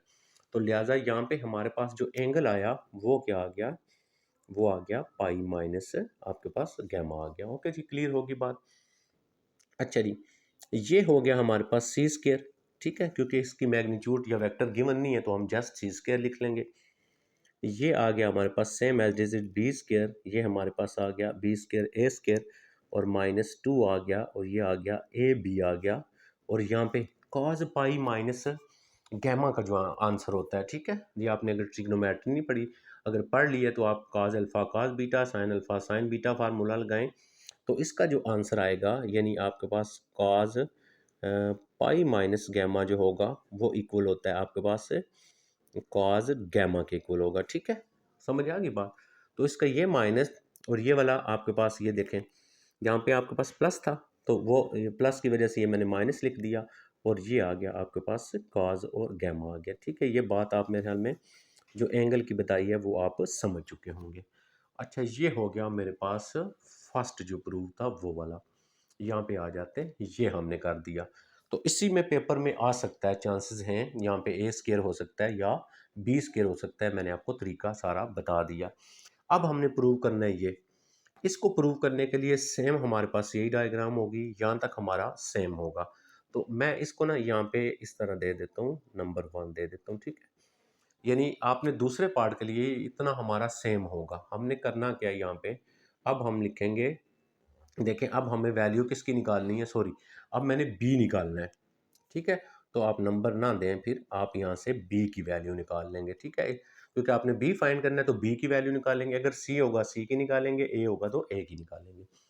तो अब हम क्या करेंगे, अब हम करेंगे नो जो है, अब हम ये लिखेंगे हमारे पास ए प्लस हमारे पास जो बी है प्लस हमारे पास जो सी है वो इक्वल ज़ीरो है। हमने बी को प्रूव करना है, यहाँ से मैं बी इधर ही रखूँगा, ये दोनों मेरे पास उधर जाएंगे, ये आएगा माइनस ए और माइनस सी। अब बी है, बी फाइंड प्रूव करना था तो बी के साथ डॉट लेंगे, आपने यहाँ पे लिख लेना है, ठीक है, टेकिंग डॉट विद बी। मैं यहाँ पे अब इसको करने लगा हूँ ऐसे, तो ये माइनस आ जाएगा ए, माइनस आ जाएगा सी, और यहाँ पे क्या आ जाएगा डॉट, बी के साथ डॉट ले रहे हैं तो बी लिख लिया। अच्छा, यहाँ पे याद क्या रखना है, हमने याद ये रखना है कि यहाँ पे मैंने सी की वैल्यू ये दोबारा लगाई थी। अब यहाँ पे अगर दूसरी इस टाइप का प्रूव करना होगा तो हम यहाँ पे दोबारा वैल्यू नहीं इसकी लगाएंगे, उन तीनों पार्ट्स में आपने उसी तरह लगानी है। यहाँ पे आपने वैल्यू नहीं लेनी, जस्ट आपने इसके साथ डॉट लेने हैं इसका। तो इस साइड पे बन गया ना बी डॉट मैग्नीट्यूड का स्केयर बन गया, इज इक्वल टू, इसको अंदर मल्टीप्लाई किया यानी डॉट लिया, तो ये आ गया ए डॉट आ गया बी, माइनस इसको इसके साथ किया तो ये आ गया सी डॉट बी आ गया आपके पास, ठीक है। यहाँ पे हमने क्या किया है, जस्ट ये वैल्यू नहीं लगाई है हमने। अच्छा, अब मैं ये करता हूँ कि मेरी जो ये साइड है उसको मैं एज इट इज़ लिख लेता हूँ, इज इक्वल टू, डॉट की डेफिनेशन यूज़ कर लेते हैं। डॉट की डेफिनेशन होती है फर्स्ट वेक्टर उसका मैग्नीट्यूड, सेकंड जो वेक्टर है उसके मैग्नीट्यूड, और कॉज आ जाएगा किसके दरमियान, ए और बी के दरमियान एंगल, ए और बी स्मॉल साइड से। अब आप ए और बी के दरमियान फाइंड करते हैं, ये देखें ये ए है और ये बी है, इसके दरमियान जो एंगल हमने लिखा है पाई माइनस गैमा है, ये हो गया। और दूसरा सी और बी के दरमियान लिखेंगे। अच्छा, इसका मतलब पहले वाले का हमारा क्या आ गया, पहले वाले का हमारा आ गया पाई माइनस गैमा आ गया, फिर आगे हम यहाँ पे माइनस लगा लिया, इस पे डॉट की डेफिनेशन लगा लेते हैं, ठीक है जी। इस पे डॉट की डेफिनेशन लगाते हैं तो सी वेक्टर की मैग्नीट्यूड एंड बी जो वेक्टर है उसकी मैग्नीट्यूड, और फिर क्या आ गया, कॉज आ गया सी और बी के दरमियान में एंगल। अब ऊपर आ जाए, सी और बी के दरमियान एंगल देख लेते हैं क्या है, ये हमारा सी है और ये हमारा बी है, तो इन दोनों के दरमियान एंगल क्या है, पाई माइनस अल्फा आ गया। तो यहाँ पे हमारे पास क्या आ गया, पाई माइनस अल्फा आ गया, तो हम यहाँ पे क्या लिखेंगे जी, पाई माइनस अल्फा लिखेंगे। अच्छा, ये अभी बताया मैंने आपको, इसका हो जाएगा स्क्वायर। अच्छा, अब कॉज पाई माइनस गैमा, ये क्या होगा, माइनस साइन गैमा होगा, तो माइनस में सॉरी माइनस कॉस गैमा होगा, तो वो माइनस यहाँ पे आएगा तो इसको प्लस कर देगा, तो यहाँ पे ए बच गया और बच गया बी बच गया आपके पास, और इधर क्या आ जाएगा, कॉज गैमा आ जाएगा। अच्छा, उसी तरह same cause pi minus alpha का आंसर क्या आएगा, माइनस कॉज अल्फा आएगा, वो माइनस और ये माइनस हो गया आपके पास यहाँ पे प्लस, इधर क्या बच गया, सी बच गया, बी हो गया, और यहाँ पे आ गया कॉज एफ अल्फा। यहाँ से हमारे पास आ गया B square is equal to, इधर से कॉमन ले लेते हैं बी, तो बाकी क्या आ गया, ए आ गया और कॉज गैमा आ गया, प्लस बी कॉमन लिया हुआ है, सी आ गया और कॉज अल्फा आ गया आपके पास। देखें इधर से एक बी इस बी के साथ कैंसिल हो गया, तो बाकी इधर बी रह गया, बी इज इक्वल टू ए आ गया और कॉज गैमा आ गया, प्लस आ गया सी एंड कॉज अल्फा आ गया। तो ये हमने प्रूव करना, तो मैंने बताया यहाँ पे ए भी हो सकता है पेपर में, सी भी हो सकता है। आप जस्ट कंसेप्ट को अगर सीख लें तो उसको वो वैल्यूज़ को अगर चेंज करेगा तो आपको मेरे ख्याल में बात समझ आ गई है। तो ये हो गया हमारा जो क्वेश्चन नंबर 12 था उसका जो सेकंड पार्ट था वो हमने कर लिया। तो अब हम चलते हैं क्वेश्चन नंबर जो हमारा 13 आ जाता है उसके ऊपर, और 13 को देखते हैं हमने, क्वेश्चन नंबर जो 13 है वो कैसे करना है, ठीक है जी। ये मैंने नीचे 13 लिख दिया, ये मेरे पास आ गया 13 का first part. The resultant of two vector A and B, कहता है दो वेक्टर है ए बी, उन दोनों का जो रिजल्टेंट है वो रिजल्टेंट इज परपेंडिकुलर है ए के ऊपर। अब पहले तो हम ये देखते हैं कि अगर ये मेरे पास वेक्टर है एक ए और यहाँ पे मेरे पास जो दूसरा वेक्टर है बी, इन ए और बी वेक्टर का ये रिजल्टेंट कहलाएगा, ठीक है। तो ये रिजल्टेंट किसके इक्वल होता है? इन दोनों के सम के इक्वल होता है। इसका मतलब जो दो वेक्टर होते हैं ना, उन दो वेक्टर का रिजल्टेंट उसी का सम होता है। तो उसने क्या हमें बताया हुआ है? उसने यही तो बताया, resultant of vector A and B, A और बी का जो रिजल्टेंट है इज परपेंडिकुलर टू ए, वो ए के ऊपर परपेंडिकुलर है। अच्छा, मेरे पास ए और बी का रिजल्ट क्या आया है? ए प्लस बी आया है। तो वो कहता है कि ये इसका जो रिजल्टेंट है वो परपेंडिकुलर है ए के ऊपर।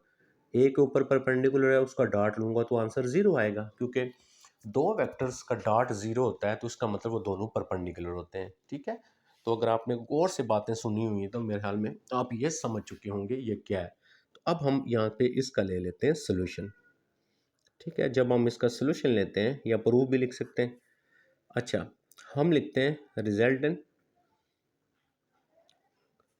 RESULT, अच्छा रिजल्टेंट आ गया जी, ऊपर लिखा हुआ है रिजल्टेंट ऑफ वेक्टर्स, जो हमारे पास वेक्टर्स हैं ए एंड दूसरा क्या है हमारे पास बी, इज, ए और बी का रिजल्टेंट क्या है? देखिए वो मैंने लिख दिया ना, ए प्लस बी है, ठीक है। अच्छा, अब हम लिखते हैं दिस एम्प्लाइज दैट, ये जो रिजल्टेंट था वो क्वेश्चन में कह रहा है आपका जो रिजल्टेंट है वो क्या है, उस वो परपेंडिकुलर है ए के ऊपर। तो रिजल्टेंट का डॉट लेंगे उसके साथ ए के साथ, तो आंसर क्या आएगा? जीरो आएगा। ये हमने डॉट प्रोडक्ट की डेफिनेशन को यूज किया, ठीक है। यहाँ पे ए का डॉट ए के साथ ले लिया, ए डॉट ए आ गया, प्लस इसका डॉट इसके साथ ले लिया, बी डॉट ए आ गया, इक्वल क्या आ गया? ज़ीरो आ गया। तो ए डॉट ए सेम वेक्टर हो तो क्या करते हैं, ए वेक्टर इसकी हम क्या ले लेते हैं? मैग्नीट्यूड और स्क्वायर, और सॉरी ये आ गया प्लस, और इधर क्या आ गया आपके पास? बी डॉट ए या ए डॉट बी भी लिख सकते हैं, कोई इशू नहीं है इसमें। इक्वल आ गया ज़ीरो। अच्छा, यहाँ तक हमने इसको पढ़ा कर लिया। एंड ए की जो मैग्नीट्यूड है कहता है वो इसके इक्वल है। इसका मतलब जहाँ पे ए है वहाँ पे हम उसकी मैग्नीट्यूड की वैल्यू लगा लेंगे। तो यहाँ पे क्या आएगा? यहाँ पे आएगा 1/7 अंडर रूट, और साथ क्या आएगा? बी जो वेक्टर है उसका मॉड, और इसका आपने ले लेना है स्केयर, क्योंकि स्केयर है ना ऊपर, ये ले लिया, प्लस यहाँ पे आ गया बी डॉट ए जो हो गया इज इक्वल टू हो गया ज़ीरो। इसको कर लेते हैं सिंप्लीफाई। तो सिंप्लीफाई करेंगे तो ये क्या बचेगा? यहाँ पे बच गया बी वेक्टर मॉड, उसका आ गया स्केयर, ये बी वेक्टर मॉड का स्केयर। नीचे क्या आ गया आपके पास? नीचे आ गया 7, क्योंकि स्केयर रूट है, स्केयर से ख़त्म हो जाएगा, प्लस आ गया बी डॉट ए आ गया इज इक्वल टू आ गया ज़ीरो। इधर अगर एलसीएम मैं लेता हूँ तो ये मेरे पास बन जाएगा बी वेक्टर मॉड का स्केयर, प्लस ये एलसीएम लेंगे तो इधर आ जाएगा 7, और यहाँ पे बी डॉट ए आ गया इज इक्वल टू ज़ीरो आ गया, क्योंकि वो 7 एलसीएम लेंगे ना, नीचे आएगा, क्रॉस करेंगे तो 7 आपका ख़त्म हो जाएगा ना सारा। जी, ये आपका हो गया क्लियर। अच्छा जी, अब यहाँ तक तो हमने इसको कर लिया। अच्छा, इसको हम अभी क्या करते हैं, इधर ही रखते हैं, और हम ये देखते हैं नेक्स्ट क्वेश्चन जो है ना आगे क्या लिखा हुआ है। क्वेश्चन को आगे पढ़ते हैं और फिर इसको मज़ीद सॉल्व करते हैं। Show that the resultant of 7A and B, 7A और बी का रिजल्टेंट इज परपेंडिकुलर टू किसके ऊपर? बी के ऊपर। अब हम लिखेंगे एज, ठीक है। अब उसने हमें ये बताया हुआ है जो रिजल्टेंट है, resultant of 7A and B, 7 and B is क्या है? परपेंडिकुलर। आप चाहे परपेंडिकुलर को पूरे स्पेलिंग लिख लें, टू बी के ऊपर। सेकंड कंडीशन ये शो करना है हमने, देखिए ये बताना है हमने ये बताना है, show that the resultant of 7A and 7B is perpendicular to B, ये हमने शो करना है यहाँ पे, ठीक है। अब आप मुझे ये बताएं, 7A और B का जो रिजल्टेंट होगा वो क्या होगा? 7A प्लस बी होगा। जिस तरह A और B का रिजल्टेंट था A प्लस बी, तो ए प्लस बी उसका रिजल्टेंट लिया वो परपेंडिकुलर था ए के ऊपर, हमने डॉट ज़ीरो लिया। अब 7A और B is perpendicular to B बनेगा। तो यहाँ पे हमारे पास ये बनेगा कि 7A और प्लस आ जाएगा बी, ये आ गया, और इसका जब हम डॉट लेंगे बी के साथ, कहता है बी के साथ ये परपेंडिकुलर, वो भी इक्वल क्या आ जाएगा आपके पास, इसका जब डॉट लेंगे वो डॉट भी तो ज़ीरो आ जाएगा। हमने ये शो करना है ना कि इसका डॉट इक्वल ज़ीरो होगा। अब हमने 7a प्लस बी लिया, डॉट बी लिया, इसको हम सॉल्व करेंगे, इधर ही सॉल्व करेंगे। इसका डॉट का आंसर ज़ीरो होना चाहिए क्योंकि इसको हमने परपेंडिकुलर शो करना है, आगे ज़ीरो नहीं लिखेंगे अब।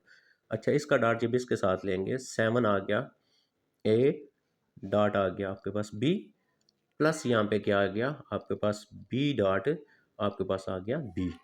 अच्छा, यहाँ पे आ गया 7 आ गया और ये आ गया आपके पास ए डॉट बी हो गया, प्लस यहाँ पे क्या बन गया, बी जो वेक्टर था उसकी मैग्नीट्यूड का स्केयर हो गया। अच्छा जी, नीचे चलते हैं, हम इसको तो इसी तरह लिख लेंगे, 7a प्लस आ गया आपके पास b और डॉट आ गया आपके पास b इज इक्वल टू, ये मुझे बताएं ये सारी की चीज़ किसके इक्वल है। ठीक है, ये सारी चीज़ तो ज़ीरो के इक्वल है। ये देखिएगा b magnitude 7 b dot equal zero. अब देखें हमारे पास इन दोनों का डॉट क्या आ गया, ज़ीरो आ गया।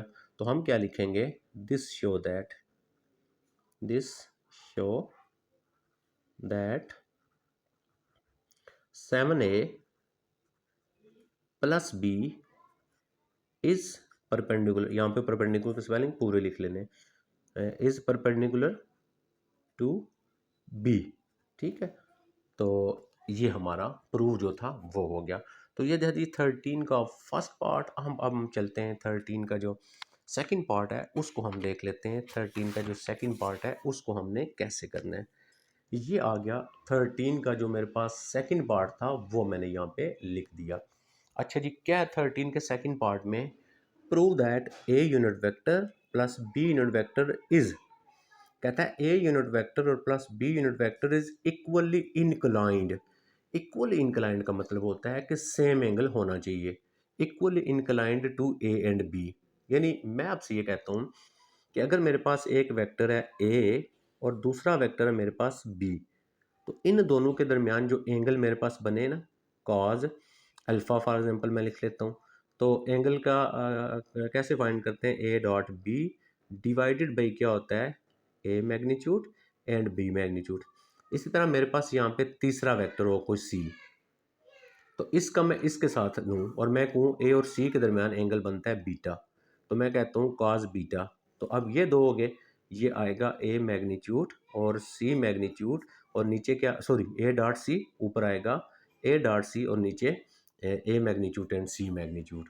ठीक है, अब मुझे ये प्रूव करना पड़ेगा कि अल्फ़ा और बीटा जो इनका आंसर सेम है, ये इक्वल है आपस में, इसको बोलते हैं इक्वली जो है वो इंक्लाइंड बोलते हैं।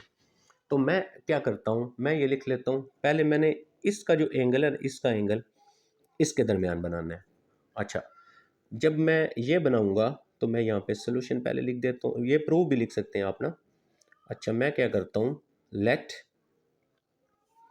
अल्फा इज द एंगल, मैं लिख देता हूँ alpha is the angle between, किस किस के दरमियान में, alpha is the angle between, ये जो आएगा A unit vector plus B unit vector and इसके दरमियान में और पहले वेक्टर के दरमियान में, इसके दरमियान में एंगल अल्फा है।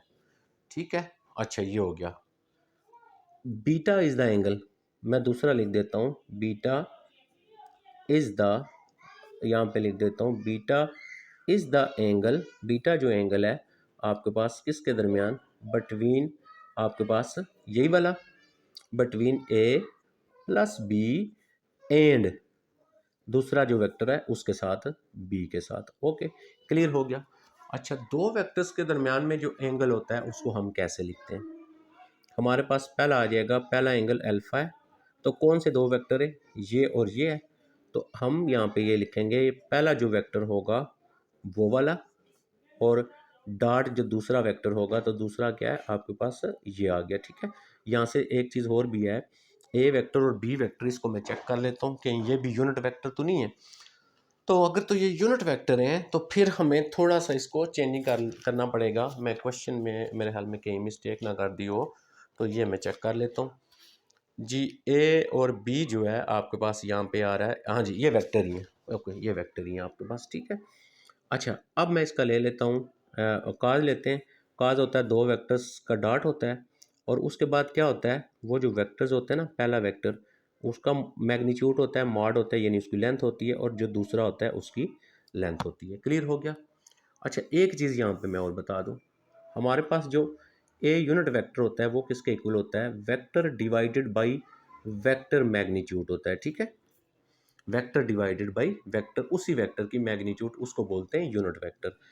तो यहाँ से मेरे पास आ गया cos alpha is equal to, ये बन गया ए यूनिट वेक्टर, ये बन गया बी यूनिट वेक्टर, और डिवाइडेड बाई यहाँ पे मेरे पास आएगा ए यूनिट वेक्टर और बी यूनिट वेक्टर का मॉड, और dot A by A unit vector, A vector और वेक्टर मैग्नीट्यूड, ये किसके इक्वल आ गया, ये देखें, vector divided by vector magnitude, उसी वेक्टर की मैग्नीट्यूड ए यूनिट वेक्टर होता है। तो ये मैंने इसको ए यूनिट वेक्टर लिख दिया, इसको मैं नंबर दे देता हूँ 1। अच्छा, फिर दोबारा, अब ये एक वेक्टर ये वाला है आपके पास और दूसरा ये वाला है, इन दोनों के दरमियान एंगल निकालेंगे, उसको मैंने क्या रखा हुआ है, बीटा रखा हुआ है। तो मैं यहाँ पे लिख देता हूँ कॉस बीटा। अच्छा, पहला तो वही है, ए प्लस बी आ गया, और डॉट अब यहाँ पे आ जाएगा दूसरा वेक्टर बी है। ठीक है, तो काज हमारे पास ये ए वेक्टर प्लस जो है बी वेक्टर, पहले वेक्टर की होती है मैग्नीट्यूड, और दूसरा जो वेक्टर होता है उसकी होती है मैग्नीट्यूड। तो दूसरा क्या है, बी, तो ये बी वेक्टर है, इसकी होगी magnitude. Same as it is vector vector magnitude, तो यहाँ पे आ गया cos beta is equal to, ठीक है, cos beta is equal to, ये आ गया आपके पास A unit vector and B unit vector divided by पहला जो यूनिट वेक्टर है, दूसरा वेक्टर जो है उसका मॉड, और ये क्या बन गया जी, ये बन गया बी यूनिट वेक्टर। अब यूनिट वेक्टर ऐसा वेक्टर होता है जिसका आंसर 1 होता है। तो यहाँ पे हमने क्या कर दिया, कॉस बी, यहाँ पे हमारे पास क्योंकि बी यूनिट वेक्टर इसको माना है, तो ए वेक्टर प्लस आ गया बी वेक्टर डिवाइडेड बाई क्या बच गया, ए वेक्टर प्लस बी वेक्टर, और इसका मैग्नीट्यूड हो गया। अच्छा सॉरी, यहाँ पे भी आपने ना इसकी जगह 1 लगा लेना है। ठीक है, तो ये इक्वेशन नंबर 1 देनी है, नेक्स्ट स्टेप करना है, यहाँ पे इसकी जगह 1 लगा लेना आपने। अच्छा, अब मैं इसको दे देता हूँ इक्वेशन नंबर 2। हाँ जी, फ्रॉम 1 एंड 2, फ्रॉम 1 एंड 2, ये सेम हो जाएगा क्योंकि जब आप यहाँ पे 1 लगाएंगे ना, ये और ये सेम हो जाएगा बिल्कुल। देखें, ये अब इसको कंपेयर नहीं करेंगे, इसको इक्वल करेंगे इसके। तो हमारे पास क्या आएगा, cos alpha is equal to आ जाएगा कॉस बीटा, दोनों साइडों से कॉस कैंसिल हो गया, alpha is equal to beta हो गया। तो क्या शो करना था, एंगल सेम होने थे। तो हमारे पास दिस एम्प्लाई दैट, जो हमारे पास ए यूनिट वेक्टर है प्लस बी यूनिट वेक्टर है इज, ठीक है, E Q U A double L equally inclined, ठीक है, इक्वली इंक्लाइंड हो गए किसके साथ, विद, हमारे पास equally inclined with A and B हो गया। ठीक है, तो ये इक्वल इंक्लाइन हमने ये शो करना होता है, उन दोनों का जो एंगल होगा वो आपका होगा सेम जी। 13 का हो गया सेकंड पार्ट। अब हम चले जाते हैं क्वेश्चन नंबर 14 जो है उसके ऊपर। तो 14 को करने से पहले हमें थोड़ा सा जो वर्क क्या होता है, क्योंकि इस क्वेश्चन में हमने वर्क फाइंड करना है। तो यहाँ पे उसने लिखा हुआ है a force F newton is applied on a body, एक बॉडी के ऊपर इतने न्यूटन फोर्स लगाते हैं, moves it at distance of 14 meter, वो 14 मीटर का डिस्टेंस तय कर लेती है इन द डायरेक्शन ऑफ, इस वेक्टर की डायरेक्शन में। How much work, work find करें तो वर्क इज इक्वल टू, पहले हम थोड़ा सा वर्क को जो है उसको समझ लेते हैं। ठीक हो गया जी। अच्छा, वर्क क्या होता है, फॉर एग्जांपल मेरे पास एक ब्लॉक है और इस ब्लॉक के ऊपर मैं यहाँ पे क्या करता हूँ, लगाता हूँ फोर्स। ये जो ब्लॉक होगा ना, ये ज़मीन के साथ मूव करना शुरू कर देगा और यहाँ पे बनाएगा आपके पास एंगल, और ये इसका हो जाएगा डी, इस फोर्स की वजह से। ठीक हो गया। अच्छा, इसका मतलब अब वर्क जो होगा वो किसके इक्वल होगा, एफ डॉट डी के इक्वल होगा। समझना क्या आपने यहाँ पे, ठीक है, समझना ये है कि अगर फॉर एग्जांपल मेरे पास यहाँ पे इनिशियल पॉइंट था ए 0 1 2, यहाँ पे ब्लॉक यहाँ से आगे, यहाँ पे ये मेरा पॉइंट हो गया बी 1 5 3, जो भी था बरल। ठीक है, वर्क के लिए आपको दो चीज़ें चाहिए होंगी, एक आपको फोर्स चाहिए होगा, एक आपको डिस्टेंस डिस्प्लेसमेंट चाहिए होगा आपको, ठीक है। अगर 2 पॉइंट्स गिवन है तो आपने डी कैसे निकालना है, ये यही चीज़ें याद रखेंगे बेटा, पेपर सॉल्व होगा फेडरल बोर्ड का। तो बी में से माइनस करेंगे ए, तो हमारा तो सॉल्व हो गया, क्लियर हो गया। लेकिन अगर आपके पास यहाँ पे क्या हुआ है, क्योंकि जब आप डी लिखते हैं तो इसका क्या मतलब है, position vector of B minus position vector of A होता है। तो हम बी को ए में से माइनस करेंगे, डी आ जाएगा, यहाँ पे डी लिख लेंगे और यहाँ पे एफ क्वेश्चन में दिया होगा वो लिख लेंगे, दोनों का डॉट लेंगे तो आंसर आ जाएगा। ओके, अगर मैं कहता हूँ कि उसने जो ये है ना पॉइंट ए, इसका पोजीशन वेक्टर दिया हुआ है, फॉर एग्जांपल मैं कहता हूँ पोजीशन वेक्टर ऑफ ए का पोजीशन वेक्टर उसने दिया हुआ है 3i+2j, ये सपोज कर रहा हूँ मैं, ठीक है। और बी का भी कोई पोजीशन वेक्टर दिया हुआ है, b is equal to i minus J plus K, for example इस तरह पोजीशन वेक्टर दिए हुए हैं आपको, ठीक है। अब आपने क्या करना है, इस पोजीशन वेक्टर को इसमें से माइनस करना है, फिर आपका डी आ जाया करेगा। ये भी क्लियर हो गया। अच्छा ओके, समझ आ गई बात इतनी।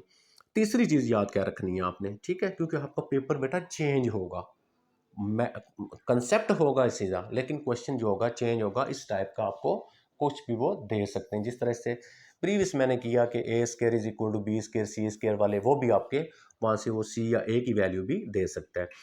अच्छा, अब हम आ जाते हैं कि अगर मेरे पास एक वेक्टर है ये, तो मैं कहता हूँ इस वेक्टर के पैरेलल कोई दूसरा वेक्टर हो ये। अच्छा, ये अगर वेक्टर है ना, तो इसकी वेक्टर की मैं कहता हूँ यहाँ से लेके यहाँ तक इसकी जो लेंथ है ना मैग्नीट्यूड, वो 14, और ये फिर इसके पैरेलल है, तो मैं क्या करूँगा, इस वेक्टर को इसके डी के साथ मल्टीप्लाई करूँगा तो मेरे पास ये आएगा।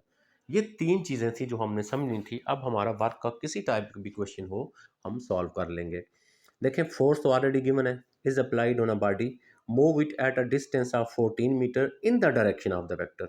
ये तीसरी टाइप आ गई, इस वेक्टर की डायरेक्शन में जो डी ये है, तो इसका मतलब हम अब हमारा जो डी होगा ना, वो डी किसके इक्वल होगा, डी इज इक्वल टू 14, और इस वेक्टर का यूनिट वेक्टर होगा ये डी आएगा आपके पास, ठीक है।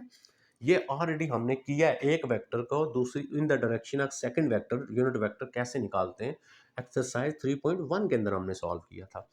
तो मतलब हमें इस वेक्टर का यूनिट वेक्टर निकालना पड़ेगा। लेट करके इस वेक्टर को ए नाम दे दिया, ए वेक्टर की मैग्नीट्यूड ले ली, लेंथ यानी 1 square plus 3 square 1 square, simplify किया, हमारे पास आंसर आ गया 11।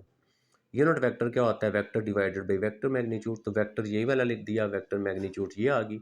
अब हमने डी निकालना है, 14 यूनिट वेक्टर होगा, तो यहाँ पे देखिए मैंने 14 को ऐसे लिख दिया, और ए यूनिट वेक्टर ये हमने ये सॉल्व किया, ये लिख दिया। अब हम वर्क फाइंड करेंगे, वर्क का फार्मूला होता है F dot D, F question के अंदर गिवन है, ये आ गया डॉट। अब हम लिखेंगे किसका, डी, और डी हमारा ये आ गया यहाँ पे। इस 14 को मैंने अंदर मल्टीप्लाई कर दिया तीनों के साथ। अच्छा, डॉट ले लेंगे, आई को आई से मल्टीप्लाई करेंगे, जे को जे से मल्टीप्लाई करेंगे, के को के से मल्टीप्लाई करेंगे, यानी कोफिशिएंट को न, उनको नहीं मल्टीप्लाई करना, यानी 314 मल्टीप्लाई कर लिया, सारों को प्लस कर लिया, आंसर अब ये आ गया यूनिट्स, क्योंकि वर्क जो वो एक स्केलर क्वांटिटी होती है, यहाँ पे आई जे के नहीं आया, तो ये डॉट प्रोडक्ट की एग्जांपल भी है जो मैंने आपको शुरू में बताई थी। तो ये हो गया 14 हमारा। अब हम चले जाते हैं 15 के ऊपर। 15 भी हमारा वर्क से रिलेटेड ही क्वेश्चन है, तो ये आ गया मेरे पास 15, ये भी वर्क से रिलेटेड क्वेश्चन है। अगर तीन चीज़ें आपको समझ आ गई हैं, find the work done force, अब दो फोर्सेज होगी, इसका मतलब हमने दोनों फोर्सेस का सम करना है, तो टोटल फोर्स निकालेंगे, ठीक है। तो अब क्या करेंगे, एफ मैंने क्या किया, पहली फोर्स प्लस जो होगी, दूसरी जो फोर्स है उन दोनों को मैंने प्लस कर लिया। देखें, जब हम प्लस करेंगे, आई वाला आई में हो गया 5 5 7, और जे वाला जे में किया 10, और के वाला के में किया, ये फोर्स होगी।